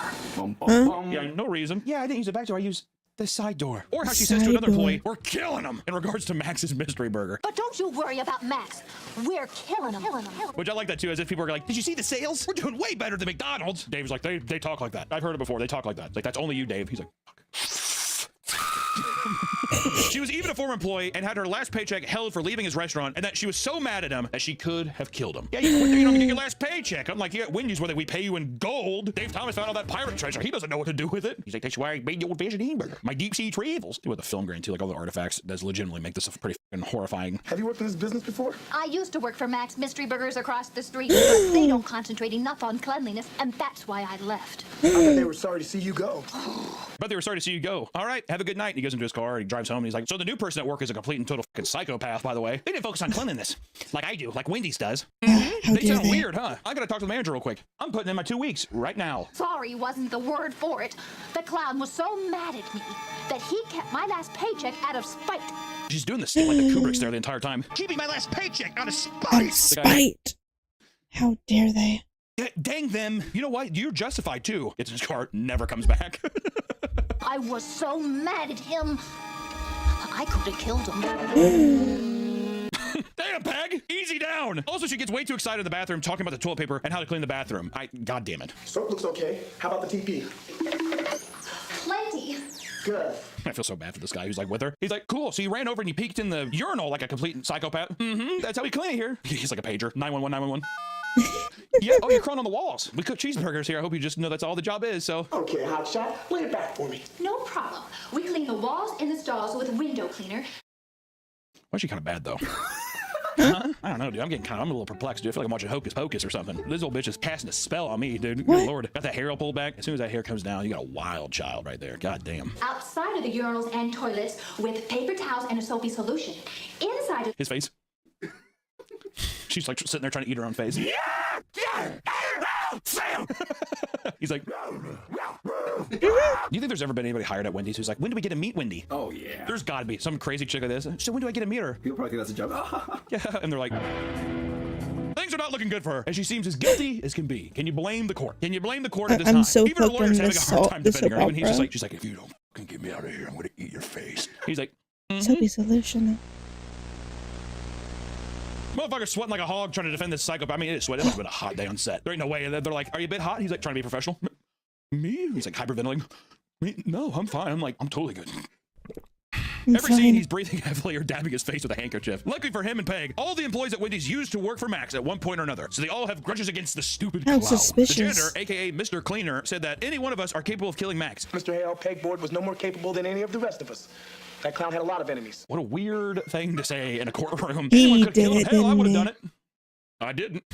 In response, the lawyer whips out the heat lamp and starts interrogating the janitor. Apparently, the janitor invented the heat lamp for Max, but got tricked out of patent rights. This has to be. McDonald's is like, we're gonna fucking sue you, dude. I'm kind of on round side now. I'm like, is this still a training video? The janitor. Also, the janitor makes a heat lamp. Why? For what for? Should have made one of the grill guys, or you know what I mean, or something like that, like a cook. All of this accumulates to the closing arguments, and the prosecutor claims that even though Max was sneaking in at night to steal the secrets of Wendy's closing techniques, because they're that good, they're that infamous. David's just like, they're right. They're that good. That doesn't excuse Peg's aggravated clown slaughter. Aggravated clown slaughter. I like how they're like, yes, Wendy's is the best, but we can't let this woman murder someone over one of them. And David's just like, I think we should. Mr. Thomas, sit down. He's like, Peg had a motive, an opportunity, and an eyewitness, so she's definitely the murderer. Now, it's time for the defense's closing arguments. So the lawyer just throws the murder weapon at Peg to prove that she wasn't the murderer. Throws at her. Could you be the murderer? I doubt it. Need more convincing? Wow, You just saw Peg CGI. catch the murder weapon in her right hand. Jesus! Was he fucking Magneto? The perfect picture line, she's like, we both have abilities to control steel, so she couldn't have beaten this man to death. She's not clumsy enough. She's too good. Also, is that what they're trying to say with that? They're saying that, look, she cut it with her right hand. Oh yeah, he argues that I've lost the plot. What is going on? What is this movie? She caught it with her right hand. That means she's right-handed. But the coroner's report claims he was struck on the head from the left by a left-handed assailant. I think just because someone catches something with the right hand doesn't. I'm the lawyer then proceeds to accuse every single other Wendy's employee of murder, but claims none of them can be the murderers as well, as they are either right-handed or about to win millions of dollars in patent lawsuits. I like how Dave was like, this is like Silence of the Lambs. How the hell did you guys think of this case? This is unbelievable. They should put you guys on the Zodiac case. They would have gotten him sooner. Damn. Thus, this leads to one obvious conclusion. You know what it is? It's obvious. The clown is still alive. Case closed, Your Honor. The clown's still alive. Boom! He's right here in this courtroom, disguised as Barbed Wire, the overzealous prosecutor. Max, the clown. How does the defense lawyer know? Prosecutor.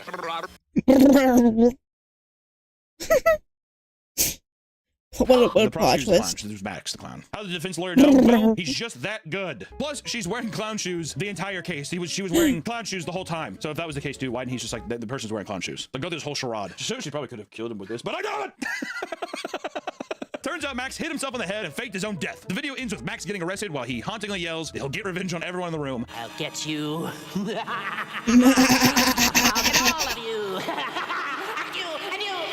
And you, chat, And then will you're supposed to be get like, what'd you think you. of the training video? It's like, damn you all to hell, I'll return. All right, think you're ready to close the night? I would be like, if anything, what if the guy's just like, I think so, and he just murders the person he's working. All right, when do we go to the court case? So like, even his defense attorney's like, did you do it? Just hit him in the head. Yeah, that would have been good if he would have thrown the pot at the lawyer and then the wig fell off. Yeah, I don't know what to say. I mean, there's unbelievable training videos. Dare I say, probably some of the best in the industry. There might be people who disagree with me, but you're telling me right now there's a better song out there, especially in training video format, that's better than Hot Drinks. That was good. Doubt it. What other company did What other company does a soap opera for a training video where they murder their competitor, but he comes back alive? Courtroom case accusing people of murdering their opponent. Yeah. I'm waiting. That's not a rhetorical question. You're supposed to speak to the screen, and guess what? I know you're just fucking flabbergasted. You have nothing to say. I have nothing to say. No. That's a secret training video. As a secret training video, they're like, here's how to kill every person in the restaurant. Pass the mayo packets, there's a machete. But there's a lot of training videos out there, my friends, and who knows? Maybe we'll find some that are even more unhinged. I hope more so. Devious and captivating than the Wendy's and Waffle House videos. God, I hope. Until next time, stay trained. Hell yeah. Hell yeah. If you worked at Wendy's, comment down below if you saw these at all. And if you haven't already, like and subscribe. And until next time, bye-bye. Keep your drinks hot and your water soapy. Yeah. Bye-bye. Okay, let's label that. I wonder if they still play those songs. I wonder how long they played that murder video for. Let me stand up real quick, because it's been 3 hours. I did not realize it had been 3 hours. That's crazy. But we shall continue for at least a few more videos. But I need to stretch and get my blood flowing. And I advise you to do the same if you've been staying down too. Get the blood flowing. Nice and stretch. Ooh, okay. And the next video should be, what is the next video? I guess it'll be a, fire department. So I guess we'll continue the where are they now thing. Okay.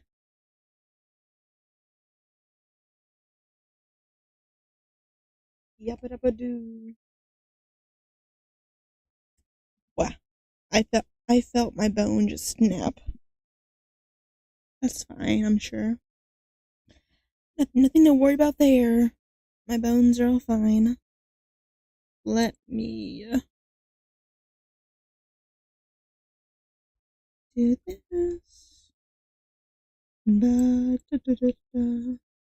Switch to this one, right? Yeah. Okay. Why did the text disappear? There we go. Okay.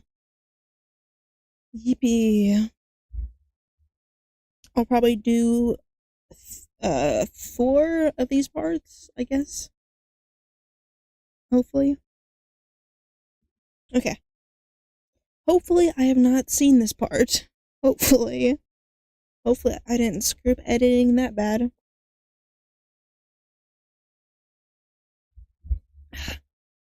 I feel like I'm probably gonna pull an all-nighter editing these. But okay. What's up, YouTube? We are watching. Yes. What's up, YouTube? We are watching some more Fire Department Chronicles. Where are they now? I think this is part 5 or 6. I don't know. But there's a playlist. Go check that out after this one, and let's get into it and see what these where these stories are now, I guess. Just when you thought we were done, we're back with another Where Are They Now? And today we're going to talk about why peeing on the people around you doesn't make you a better friend. I smell so bad. For as long as I can remember, people have turned to spraying their friends and strangers with golden shower fluid when they get stung by a jellyfish. And I've never even seen a jellyfish. Something. It doesn't work. And the truth shall set you. Someone with a piss kink must have came up with that one. Literally came up with that one. Don't use my drinking emote after that. Don't do that. The reason kidney tears have been raining down upon the victims of jellyfish stings is because the acidic nature of urine should theoretically neutralize jellyfish venom and help reduce the pain. But it doesn't. The only thing that's getting neutralized is the happy memories of sand and waves for the person that just had a run-in with the prehistoric venomous snot rocket and is immediately being replaced by nightmares with the hot asparagus-soaked regret that they were just deluged in. No! God! But if this ever happens to you, have no fear. Simply soak the area in salt water or tap water between 107 and 113 degrees, which should help reduce the pain, plus save you a lifetime on therapy bills and awkward conversations about the time you went wee-wee on Meemaw. See? I got it all under control. What is that ringing? High blood pressure can present in many different ways, like blurred vision, headaches, or like this guy who looked like me after spending 3 minutes in the sun without SPF 5000. Good news is he was fine, and to say he was lucky would be a gross understatement. You see, after suddenly stopping the medications that he had been on for the last 30 years, his body compensated wonderfully by shooting his blood pressure through the stratosphere and almost taking his ability to ever eat solid food again with it. Damn. I could not imagine being on medicine for 30 years. I've been on shots for like 3-4 years. 30 years is insane for what I imagine is probably daily medicine. Insane. Back, baby, back, baby, back, baby, back, baby, back. Look, I get it. Nobody likes taking prescribed pharmaceuticals every day. I mean, maybe some of them.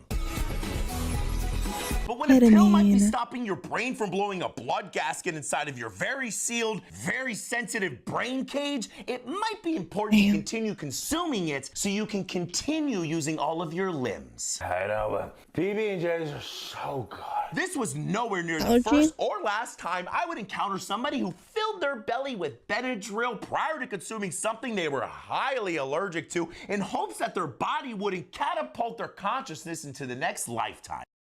I don't eat peanut butter, but I've heard that some people who are allergic will do that, like eat it and then EpiPen or something. But ugh, is it really worth it? I don't think that's worth it. Yuck. Again, I get it. If somebody took the ability for me to be able to house an entire peanut butter, marshmallow, and bacon sandwich away from me, I'd be upset. But Weird I sure combo. as crap wouldn't risk the possibility of not being able to see the next Fast and Furious installment it on smells it. so bad. Don't turn your back on family. Severe allergic I've never watched Fast and Furious. I'm ashamed to admit I've never seen any of them. reactions happen after your body releases abnormally excessive amounts of chemicals, like histamines, into your body after you've eaten or got stung by something. Oh! And the body's reaction to this can be super unpredictable, from a little tummy pain to laying on the ground looking up at the sky as your airway closes faster than you can say. That escalated quickly. And that's why rolling the antihistamine dice ain't worth it, because no amount of all-you-can-eat shrimp is worth drooling all over yourself in the middle of a red lobster as you catch an EpiPen to the thigh. I'm sure there's an amount all worth of it. your life choices. Try to catch me howling at the... Oh shit.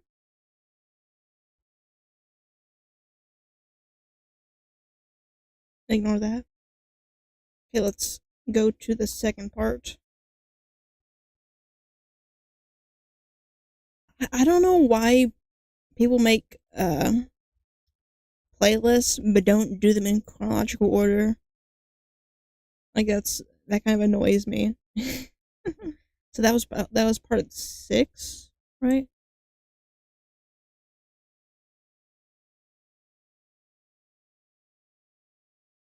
Okay, yeah. This is the correct one. Okay, editing Mistic, cut that out. Hand up to signal we are back. Okay. Drink. Okay. Part 7? 6 or 7? We're back on our Where Are They Now adventure with your 3 most requested follow-ups. Okay. And I'm gonna leave you with a little piece of knowledge that'll haunt you for the rest of your days. Okay, so what did you do? I put some in his rectum. Friends come in many I saw that forms, one. like a friend that'll loan you $20, or a friend that'll give you a ride without asking for gas money, Hell or yeah. the ultimate friend that's willing I to need a friend like that. shove frozen water bricks inside of your And a dingleberry friend like cave that. because you took too many opioids. You got Friend in me. But before I go any further into the story, I want to be very clear about something. What? Don't put ice in people's butts. Not only is it That was my next day idea. Why not? I wanted to do that.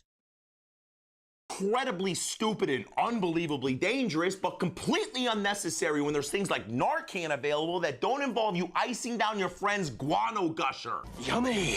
The very medically unsupported theory that's inspiring people to do this is by stimulating the central nervous system with ice, the overdosing person will regain consciousness and magically begin breathing again on their own. Right. Now, yes, he was awake when we got there, and no, we're not sure if it was because of the ice. But one thing I can't say for sure is that those 2 dudes didn't make eye contact for the entire ride to the hospital, and I will never look at ice the same way Must have again. not had My socks birthday on. is December 49th, 1812. Oh, yeah. the seizure lasted? Seizures can be extremely scary to experience, especially for the patients, and depending on the type of seizure, once it's over, they can go to what's called a postictal state, which is is very My normal, uncle has but it involves seizures. confusion, exhaustion, or in this guy's case, think he needed to get back to the open sea to fight some scurvy pirates. Oh, yeah, matey. Now, even though all of this can be quite stressful to witness, treating most seizures is relatively straightforward with some benzos and a little O2. However, as I've learned many times in my career, right when you think you got things figured out, you don't. Whoa, didn't see that coming. Which is exactly what happened in the middle of our assessment when this guy's sister decided to wrap up her Angry Birds game on his cell phone while someone else blasted their partially digested SpaghettiOs all over the floor. But honestly, I knew this guy was going to be just fine, and I also knew that once again, I was extremely thankful for waterproof boots and disinfectants. That's why. I don't think it's possible to describe the smell perforating from a room that contains someone who's having a GI bleed. Well, I guess it would be something like... And to accompany that odor is the general understanding that whatever is causing that lunch regurgitating smell is not good for the continuation of life. Because the general rule of thumb when it comes to blood coming from your skin suit is blood coming from one end of your body is bad. Blood coming from both ends of your body is the beginning of your forever sleepy time. Now, this gentleman was suffering from something called esophageal varices, which can happen when the veins inside of your esophagus begin to enlarge and bleed because of high blood pressure associated with liver disease. And if the thought of drowning in your own red blood cell pudding terrifies you, it should. The good news is we got him down to the hospital where he got some meds, a couple pints of blood, and was completely stabilized. Hell yeah. Bad news is you now know you can die drowning in your own blood. Yay! I mean, I tried to do that once, but yay! Now I know. The next part. Editing Mystic. Do you know what to do? Part 8.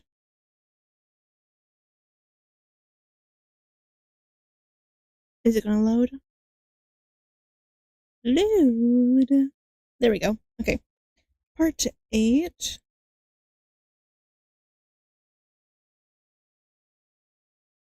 Here we go. Take a drink of my now half-empty cup. I really need to get like a bigger jug. Especially one that will keep it cold, because after like 30 minutes, these things are no longer cold. My little glass cups. Part 8.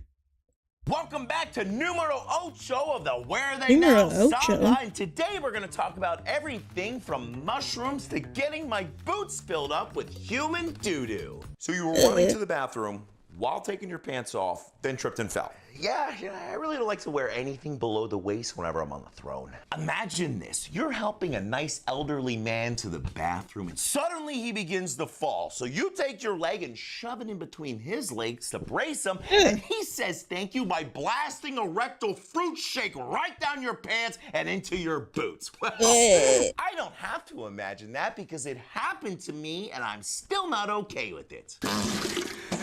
Why did we need to include that? Why? Mill senior citizen that needed a little bit of assistance to the bunghole drainer 3000 to open up some extra room in his internal prune basin. But as I attempted to guide him, gravity had other plans and attempted to shove him to the ground to test his osteoporosis-filled bones. But I said, nay, not today. And then immediately found out what Jerry the geriatric ate for his last 3 meals as he filled my boots with cream of diarrhea. Stop that. Despite having my lower half repainted with human poo, I still got Mr. Smith to the throne. Then sloshed my way to a decon shower and never looked at corn the same way again. Okay, what happened here? We had a little grease fire. So I grabbed a cup of water and threw it on it, which I told him not to do. Then we had a big grease fire. I really want everybody watching this video to listen to what I'm about to say, because it might save your life, a trip to the hospital, or at a minimum a boatload of money rebuilding the crispy remains of the place that you once called home. If you put water on a grease fire, it's gonna explode! Why does this happen, you ask? Well, grease catches fire between 300 375 and 500 degrees in freedom units, which is well above the 212 degrees it takes to boil water. So, when you douse your burgers flambe with H2O, it instantly boils, explodes, and carries flaming pieces of third-degree burning, life-altering grease along with it. So if you do happen to run into this situation, just remember the only way to safely extinguish a grease fire is by smothering it with the lid, a fire blanket, a Class B or Class K extinguisher. Because if you use sugar, water, or flour, you're probably gonna die. Or, Good to know. at a minimum, just regret not ordering takeout. Hello? I can see everything, man. Yay. Holy pupils, Batman. I'm Batman. Here's the deal. If somebody's mental state is altered and somebody else calls 911, we are legally required to transport them to a level of equal or higher care. I know, listen. So that's why I had to, I guess. Legally required to transport them to a level of equal or higher care. I know, listen, I don't agree with it sometimes either. I don't especially either. In this guy's case, where he was just trying to enjoy some of the mind-bending, reality-altering effects from the mushrooms that he shoved down his throat earlier. I can't feel my face. And what made me feel even worse was this guy was the most chill dude I've ever met, man. And if it was up to me, I would have left him at home to let him enjoy his interdimensional fungi adventure. Do we have a deal? But it's not. And the last thing any of us need would be for this guy to venture out into the road, see a yellow punch buggy, think it's a giant Twinkie, try to take a bite out of it, and then end up becoming one with the road and the mycelium that he was enjoying so much. Mycelium, that's a microblock. So instead, we took a ride down to the hospital in the Band-Aid bus, where he tried to convince me that all the payphones were disappearing, so it'd be harder for us to get out of the Matrix. Maybe he's right. Try to catch me howling at the The Bunghole Drainer 3000. It'll suck the farts right out of your soul. No, thank you. Okay, let's do one more for this video, this series. Wait, what the fuck? Okay, part 9.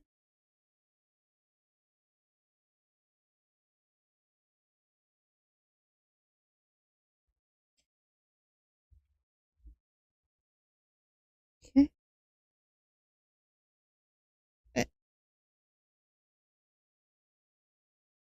Okay. Editing Mistic, part 9. Why did my thing freeze? There we go. Okay.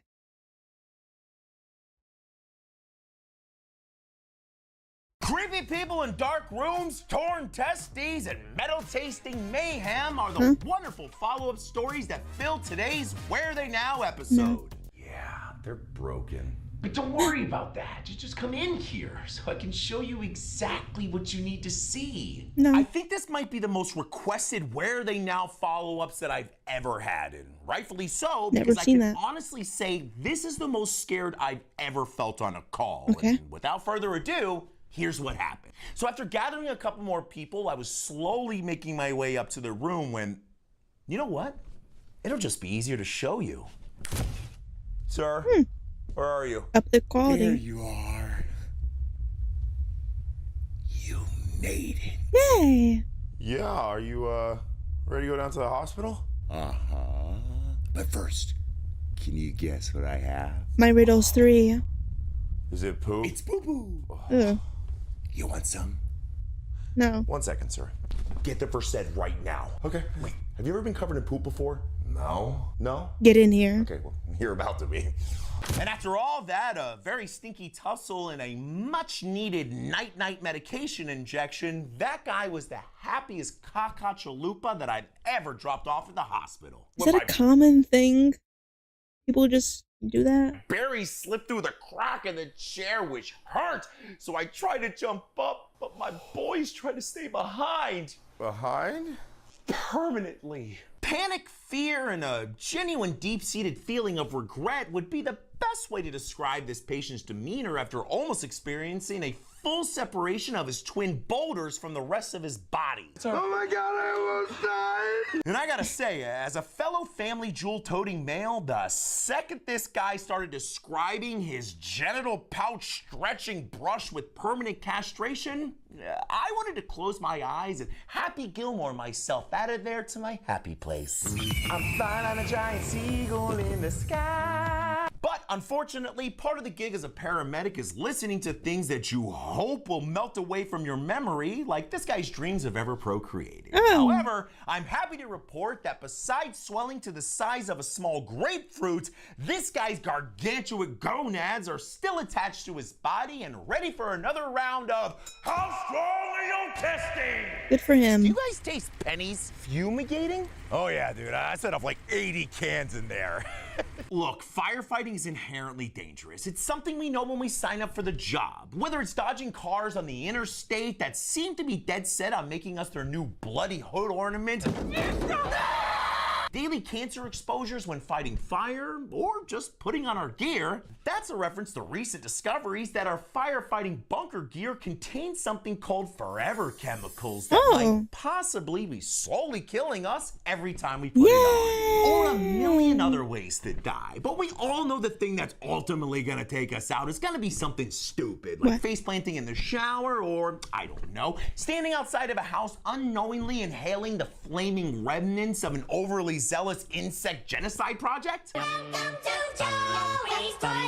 Now, I'm not sure, but as far as I know, no one's developed a third eye or the big C from our rendezvous with the Cockroach Melter 5000. But what I do know is we knocked that fire down and saved that pile of sticks. And then 1 year later, we went back there for an EMS call, and guess what? What? It still had roaches! Catch me howling at the moon. Giant seagull! Giant seagull, hell yeah. I use a lot of bug spray. Thankfully, I have not yet developed a third eye, I guess. But that will be all for these Fire Department Chronicles of Where Are They Now? If you'd like to see some more, let me know down below. My mouth was not working. That'll be it for this video. If you'd like to see more, let me know down below. And like, subscribe, and comment. Eagle. Hell yeah. Until next time, bye-bye. Wow. Hopefully editing Mistic remembers to cut all that out. I'm sure I will. I'm sure I will. Okay. That is our 6th. What? That is our 6th. What? Why is it?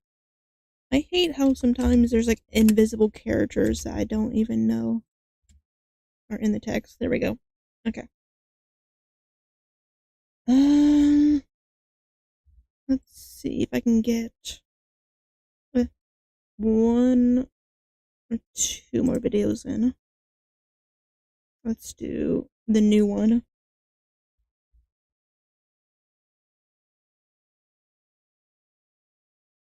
Okay.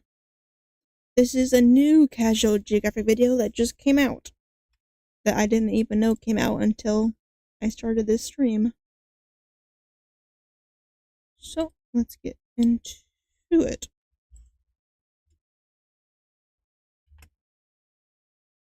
Okay.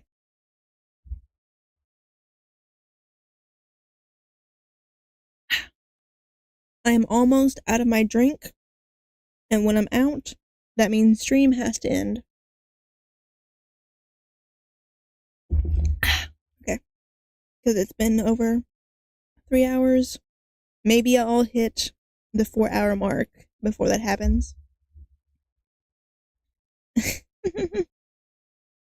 Maybe if you're lucky, I'll come back after I refill my drink. But more than likely, I probably won't. I'll probably use the rest of the night to edit. But whenever I run out of water, stream ends. and then I will refill it, and then probably start editing the 6 or 7 videos I'll have. I wish this water was still cold, but it's not. It's lukewarm, if not hot. Yuck. Yeah. I just realized I read your message wrong. I thought you said please don't dehydrate yourself. Thanks for the encouragement of please dehydrate yourself. Thank you.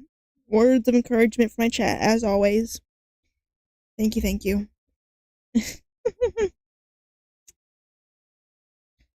Okay. Let's get into the video. What's up, YouTube? My name is Mistic. Animals that make no sense in the same place.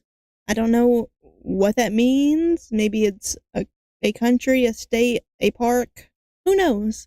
This is a video by Geographic, and let's see what animals make no sense. Or maybe what animals make no sense being in the same area. Maybe that's what it is. But let's get into the video. Like, subscribe, and comment down below. Like, subscribe, and comment down below what your favorite animal is. Mine is very obviously the bat, if you couldn't tell, by the fact that I'm a bat VTuber and have a bat tattoo both on my model and in real life. Let's get into the video. Pure hyperfixation, severe undermedication, and next second clip from 2021. This video is brought to you by pure hyperfixation, severe undermedication, and next second clip from 2021. Let me learn you something. That each other exist. What, don't know they exist? Sharks have no clue that camels exist, and nobody's talking about it. I'll talk about it because you're loud and wrong, sir. The animal's nickname, the ships of the desert, will take that moniker literally, as there's a group of camels that seemingly defy nature by swimming, sometimes to outrageous degrees. Well, not really. Maturing is realizing it takes much less time to list the mammals that can't swim, and if you're not sure, just assume they can. And wouldn't you know, backpacking a hump of fat makes for an elite flotation device, which is why the animal built to survive the absence of water while also being able to pull up on you at sea is proof that the difference between reality and fiction is that fiction has to somewhat make sense. These hyper-developed swimming sand donkeys are known as the Karai camels. Along with being a synchronized exercise in free will, this aquatic prowess allows them to cross rivers and even shallow sections of sea to reach salty mangroves on the other side. And they're weirdly, almost disrespectfully graceful at it, and can keep at it for hours like nothing. In fact, I've seen hump jockeys struggle more with dunes. Act like you've been here before. So the chances you find a salt-seasoned sand llama off the Arabian Sea are low, but never zero. And there's at least one shark aware that camels exist. He told his friends. They did not believe him. And if that crossover wasn't weird enough, and it really should have been, it turns out shark and camel blood both contains tiny antibodies, nanobodies, that penetrate deep into tissues in a way nothing human can. And scientists believe that these nanobodies can be engineered to help humans treat diseases like cancer. I just realized something. Believe that these nanobodies can be engineered to help humans treat diseases like cancer. That has nothing to do with this video, but that was just too weird a coincidence for me to just leave out. But yeah, anyway, how many animals some sharks have that? do know camels exist.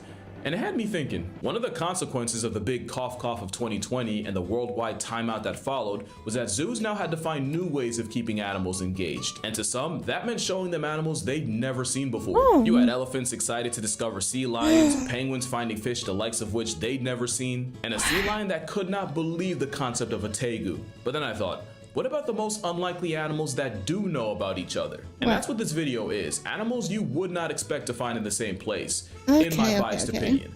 I'll explain that later. Because depending on where you live, you might just think leopard seals exist solely in the South Pole as an opt to penguins. Well, one, penguins aren't even the biggest part of their diet, it's krill, but two, leopard seals have randomly appeared in places like Tasmania, New Zealand, South Africa, but especially Sydney, Australia. And it was a leopard seal in Sydney that was found with a full-grown platypus in its stomach. Obviously incredibly rare, but there was a brief but very real moment where a duck-billed bio-abomination and a rubber assault submarine were aware of each other, and a short time where you could have seen both, and that might not even be the most unexpected predator-prey crossover. And that's thanks to Pet Foolery for immortalizing this nonsense right here. For the longest time, this has been one of my favorite animal facts to mess with people's heads.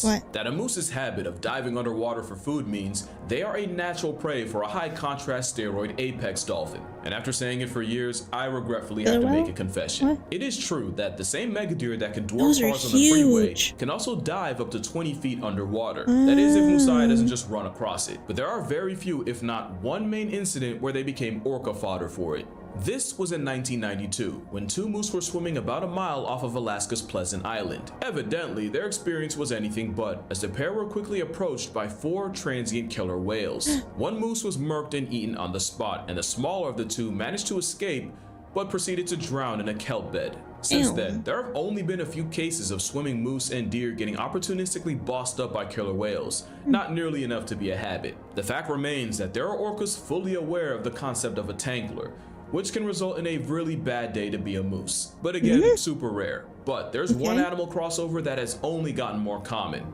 This is the predator with the widest range in the Western Hemisphere for a mammal. So much so that, depending on where you are, you might call it a cougar, a puma, a panther. They're not actually panthers. Mountain lion, catamount, I've never heard them called a catamount. Which means they have an exceptionally wide prey range, and the most random animal that has to worry about them are penguins. Really? This picture is absurdly unserious, but the fact isn't. Magellanic penguins will breed at the very tip of South America, which means open season to a cat that probably couldn't believe its luck of finding a colony of birds that can't fly. God bless that penguin. He's trying to argue with a feline Grim Reaper, and the puma's just trying to get him to go out with some dignity. You genuinely need a whole new course in sex ed for them to just comprehend the level of they are. Imagine stumbling into a community of refrigerated meat slurpees. And the pumas treat them as such, so much that the pumas in Patagonia have even reshaped their natural behaviors around the presence of penguins. It'll never not be weird to know you can find cats and penguins in the same place. Now imagine if it happened twice. If I had a nickel somehow on a completely different continent, it's the same script with different characters. With Caracals in Cape Town plundering colonies of African penguins. Caracals have the juice to make gravity look optional, so discovering blubbery, flightless chicken nuggets is the worst thing the penguins could have asked for. To the point where officials had to relocate 2 Caracals after they murked 130 birds in only 2 months. Damn. I feel so bad for penguins, man.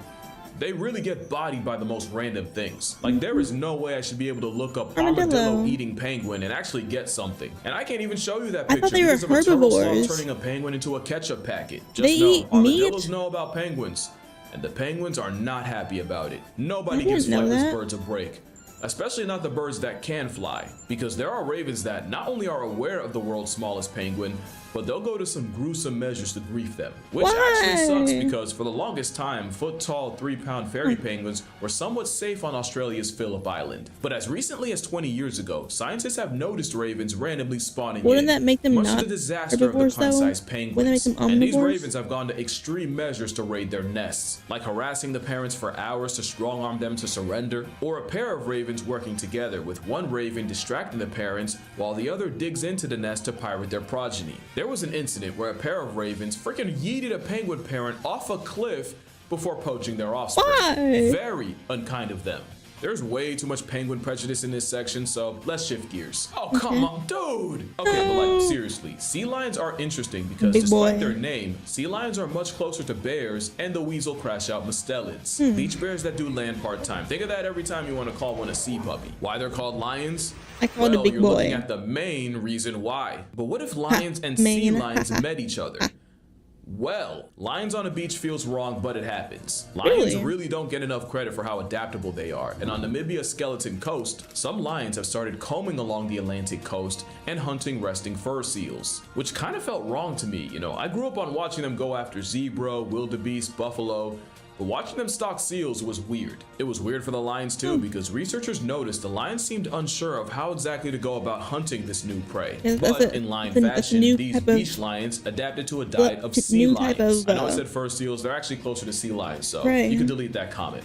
Know-it-all. Making them the only lions known to hunt marine prey, which would technically make these lions marine mammals. Okay, not really, but it's still weird for me to see.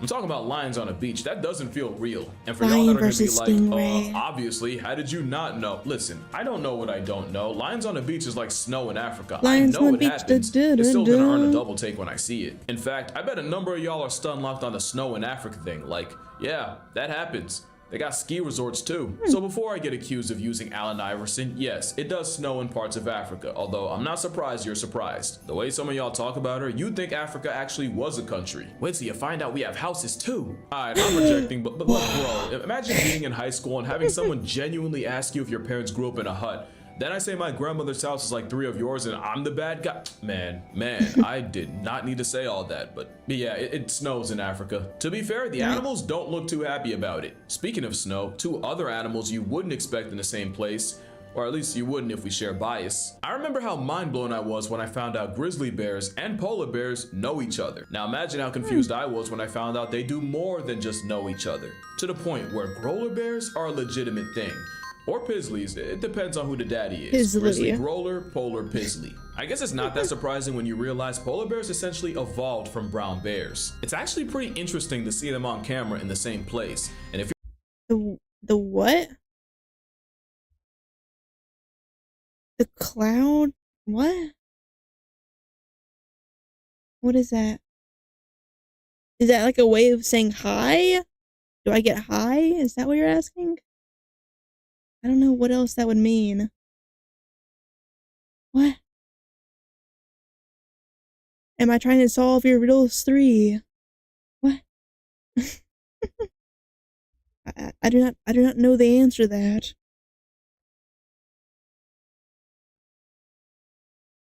Okay. I'll take that as a compliment. I have no clue what that means, so I would take the fact that I don't know that I don't know what that, I would take the fact that I don't know what that is as a good thing. Okay. I do not know. Do polar bears live anywhere other than the Arctic? I didn't think so. Especially not that they lived in the same area. A growler or a pizzly? Huh.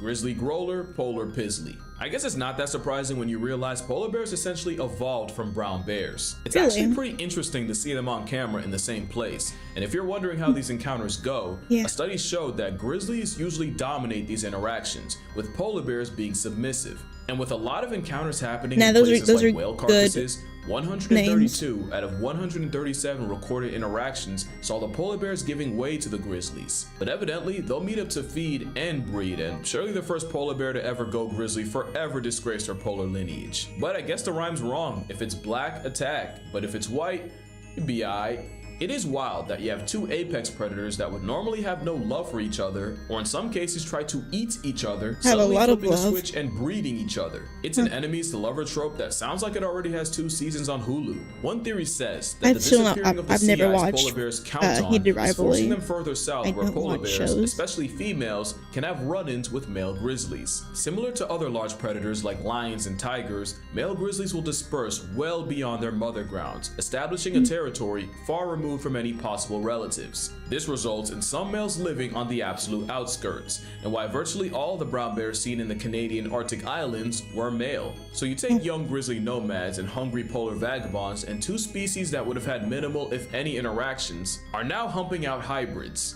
It actually reminds me of wolves and coyotes, because where wolves can't stand them, coyotes hate and fear wolves. But when humans nearly wiped wolves out, the population got so low that you got another season of enemies getting amorous. Now, thanks to the same humans that tried to flatline them, there is today a legitimate coy wolf population in the United States. But with the growlers and polars, it's still a super rare occurrence, but these occurrences have slowly been trending up. Just in 2017, researchers recorded 8 hybrids in the Arctic islands and traced them all back to a single female polar bear after she had mated with 2 male grizzlies. And you'd think this love child would be the ultimate OP predator, but what you actually get is a bear that can't properly fill the niche of either. Not polar enough to live on the ice, not grizzly enough to go fully forest. Basically, if Logic the Rapper was a bear. Luckily, the next 2 animals don't have this problem. One, because a crocagator is physically, fundamentally, biologically impossible. But even if it weren't, they'd kill each other before they got the chance. Now, maybe I'm uninformed, maybe everyone's a lifelong herpetologist but me, but I did not know that you could find crocodiles and alligators in the same area code. I thought they stayed in different water. I didn't think North America even had crocodiles until like last year. In my defense, there's only one place on the planet where alligators and crocodiles cross paths. Everglades. And it's in the Everglades. Of course. Because it will always be Florida. That's why this video was taken of the 2 tankiest reptilians throwing down. So let's break it down. I still don't know the here you can difference. see the belly to the pavement gator wants no smoke. He is not trying to see him later. Meanwhile, Mr. Crocodile wants all the... Oh, that's a strong hit to the gator, who is fully on the defensive. Now the crocodile's closing in with the confidence of the higher ground. That is the difference off-road suspension can make. It's looking bad for the gator at this rate. We won't see him later. He's gonna have to put something on the board because he is losing on the score. Oh, another hit. This to the back of the skull. Taking a page out of the Jaguar Panthera playbook, and he has drawn blood. Our gator may have to... Oh, the first offensive move by the gator, and it is a beautiful counter. Fun fact, folks, the crocodile, strongest recorded bite force on Earth, but their jaws can be held together by bare hands, and the gator has taken full advantage. He might be able to... Oh, more punishment to the man that bet the house on the gator. Your wife you will not be seeing later. No. God bless us all. Just another day in the Florida Everglades. But yeah, crocodiles and alligators in the same place. Kind of crazy. But that's just Florida. But there is one place that has arguably the most insane animal crossovers on Earth. And it's a place you've probably overlooked. And that's because India does not get enough credit for the sheer biodiversity they house. Virtually no other country has more species of wild cats. And with tigers, leopards, rare snow leopards, and even rarer Asiatic lions, India also has 4 of the 5 major big cats. They even got some cheetahs in there too. But it's the predator interactions in India that are notable. Specifically the beef between a big cat and a bear. Sloth bears are insectivores fueled by the generational trauma of being preyed on by the biggest cat. So their main defense is being as offensive as possible, crashing out in ways that can make even a big cat backpedal, which makes sloth bears the overgrown honey badger of India. We watched a video about bears. It would if India didn't already have them. Not only does India have honey badgers, but tigers are very aware of them. Now, this is the only clip I could find, and I'm gonna pause it right here because that weasel's clearly not doing well. But it is interesting that the same scene we're used to seeing with lions also plays out with tigers. India doesn't just have a honey badger, they have a hyena too, the lesser known striped hyena. They're career scavengers, and with them often trailing behind much larger predators, they're basically the coyote to the tiger's wolf. So big. They're also that to a literal Almost as big as mine. Yeah, Indian wolves are a thing, and the wolves and hyenas have something of a rivalry, where a single striped hyena can displace the single smaller wolf, but Indian wolf packs can send a hyena packing. Although I've also seen striped hyenas take on multiple wolves, so it just shows that there are no absolutes in nature. But studies also show that sometimes striped hyenas will travel with wolf packs and even share dens with them, which is a plot twist I was not expecting. Striped hyenas will also cross paths with sloth bears, sometimes foraging in the same space. Although the only interaction I could find of the two was a striped hyena carrying the disembodied head of a past tense sloth bear. That's my comfort character right there. Anyway, back to the Indian wolves. They also have run-ins with tigers, although for obvious reasons, those don't usually go the wolves' way, and they try to avoid them, especially because tigers are often the ones nerfing the wolves' numbers. But because wolves are wolves, there have also been occasions of packs harassing and mobbing the much larger tiger, even following them to drive them away from dens despite the risk. Which is honestly everything I love about them. Side note, can we just take a moment to acknowledge the beauty of an animal most people don't know exists? But to make a long story short, if you told me that there's a country with 1/3 of all the cat species, 4 out of the 5 big cat species, the world's deadliest bear, a lesser known hyena, an even lesser known wolf, and a honey badger, well, I'd call it the greatest crossover event in nature. And now I see why the Jungle Book was based there. But that's going to do it for this video. If this video gets more than 200,000 likes, I will make a video on Indian animal lore, because there is a lot of it. Just ask this guy. But for now, drink water, hug your mother. Reminder, there's a shark out there that knows about camels. Let Pops know you appreciate him, and I'm gonna see y'all in the next one. Hell yeah. If you made it this far, make sure to like, subscribe, and comment down below your favorite animal. And until next time, I shall see you later. Bye-bye.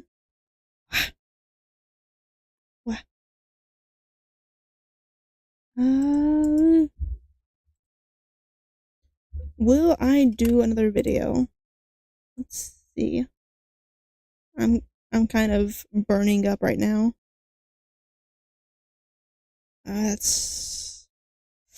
Yeah, I think I will postpone it until tomorrow. Or I guess it's tomorrow right now, so I guess until tonight maybe, or in the morning, I don't know. I need to edit videos, so I also need to refill my cup. So, I shall call it there for this stream. We made it almost 4 hours. So let's go. We got 7 videos done. So that's 2 days worth. Yeah. So until next time, let me do this. Until next time, whenever I live without roommates, that's when. In my current area, that is not possible at all. Because this closet would kill me if I stayed in here for 24 hours. But until next time, bye-bye. Wow, there we go. Okay.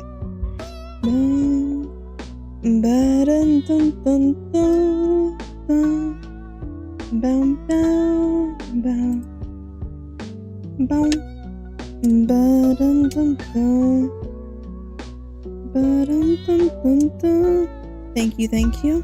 Maybe I'll do some more in the future streams.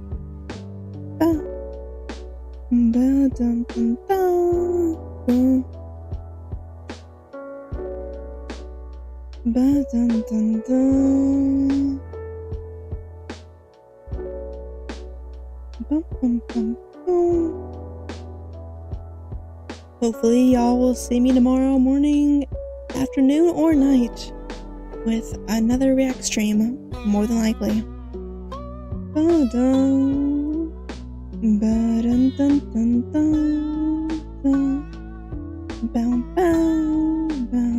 Bye-bye.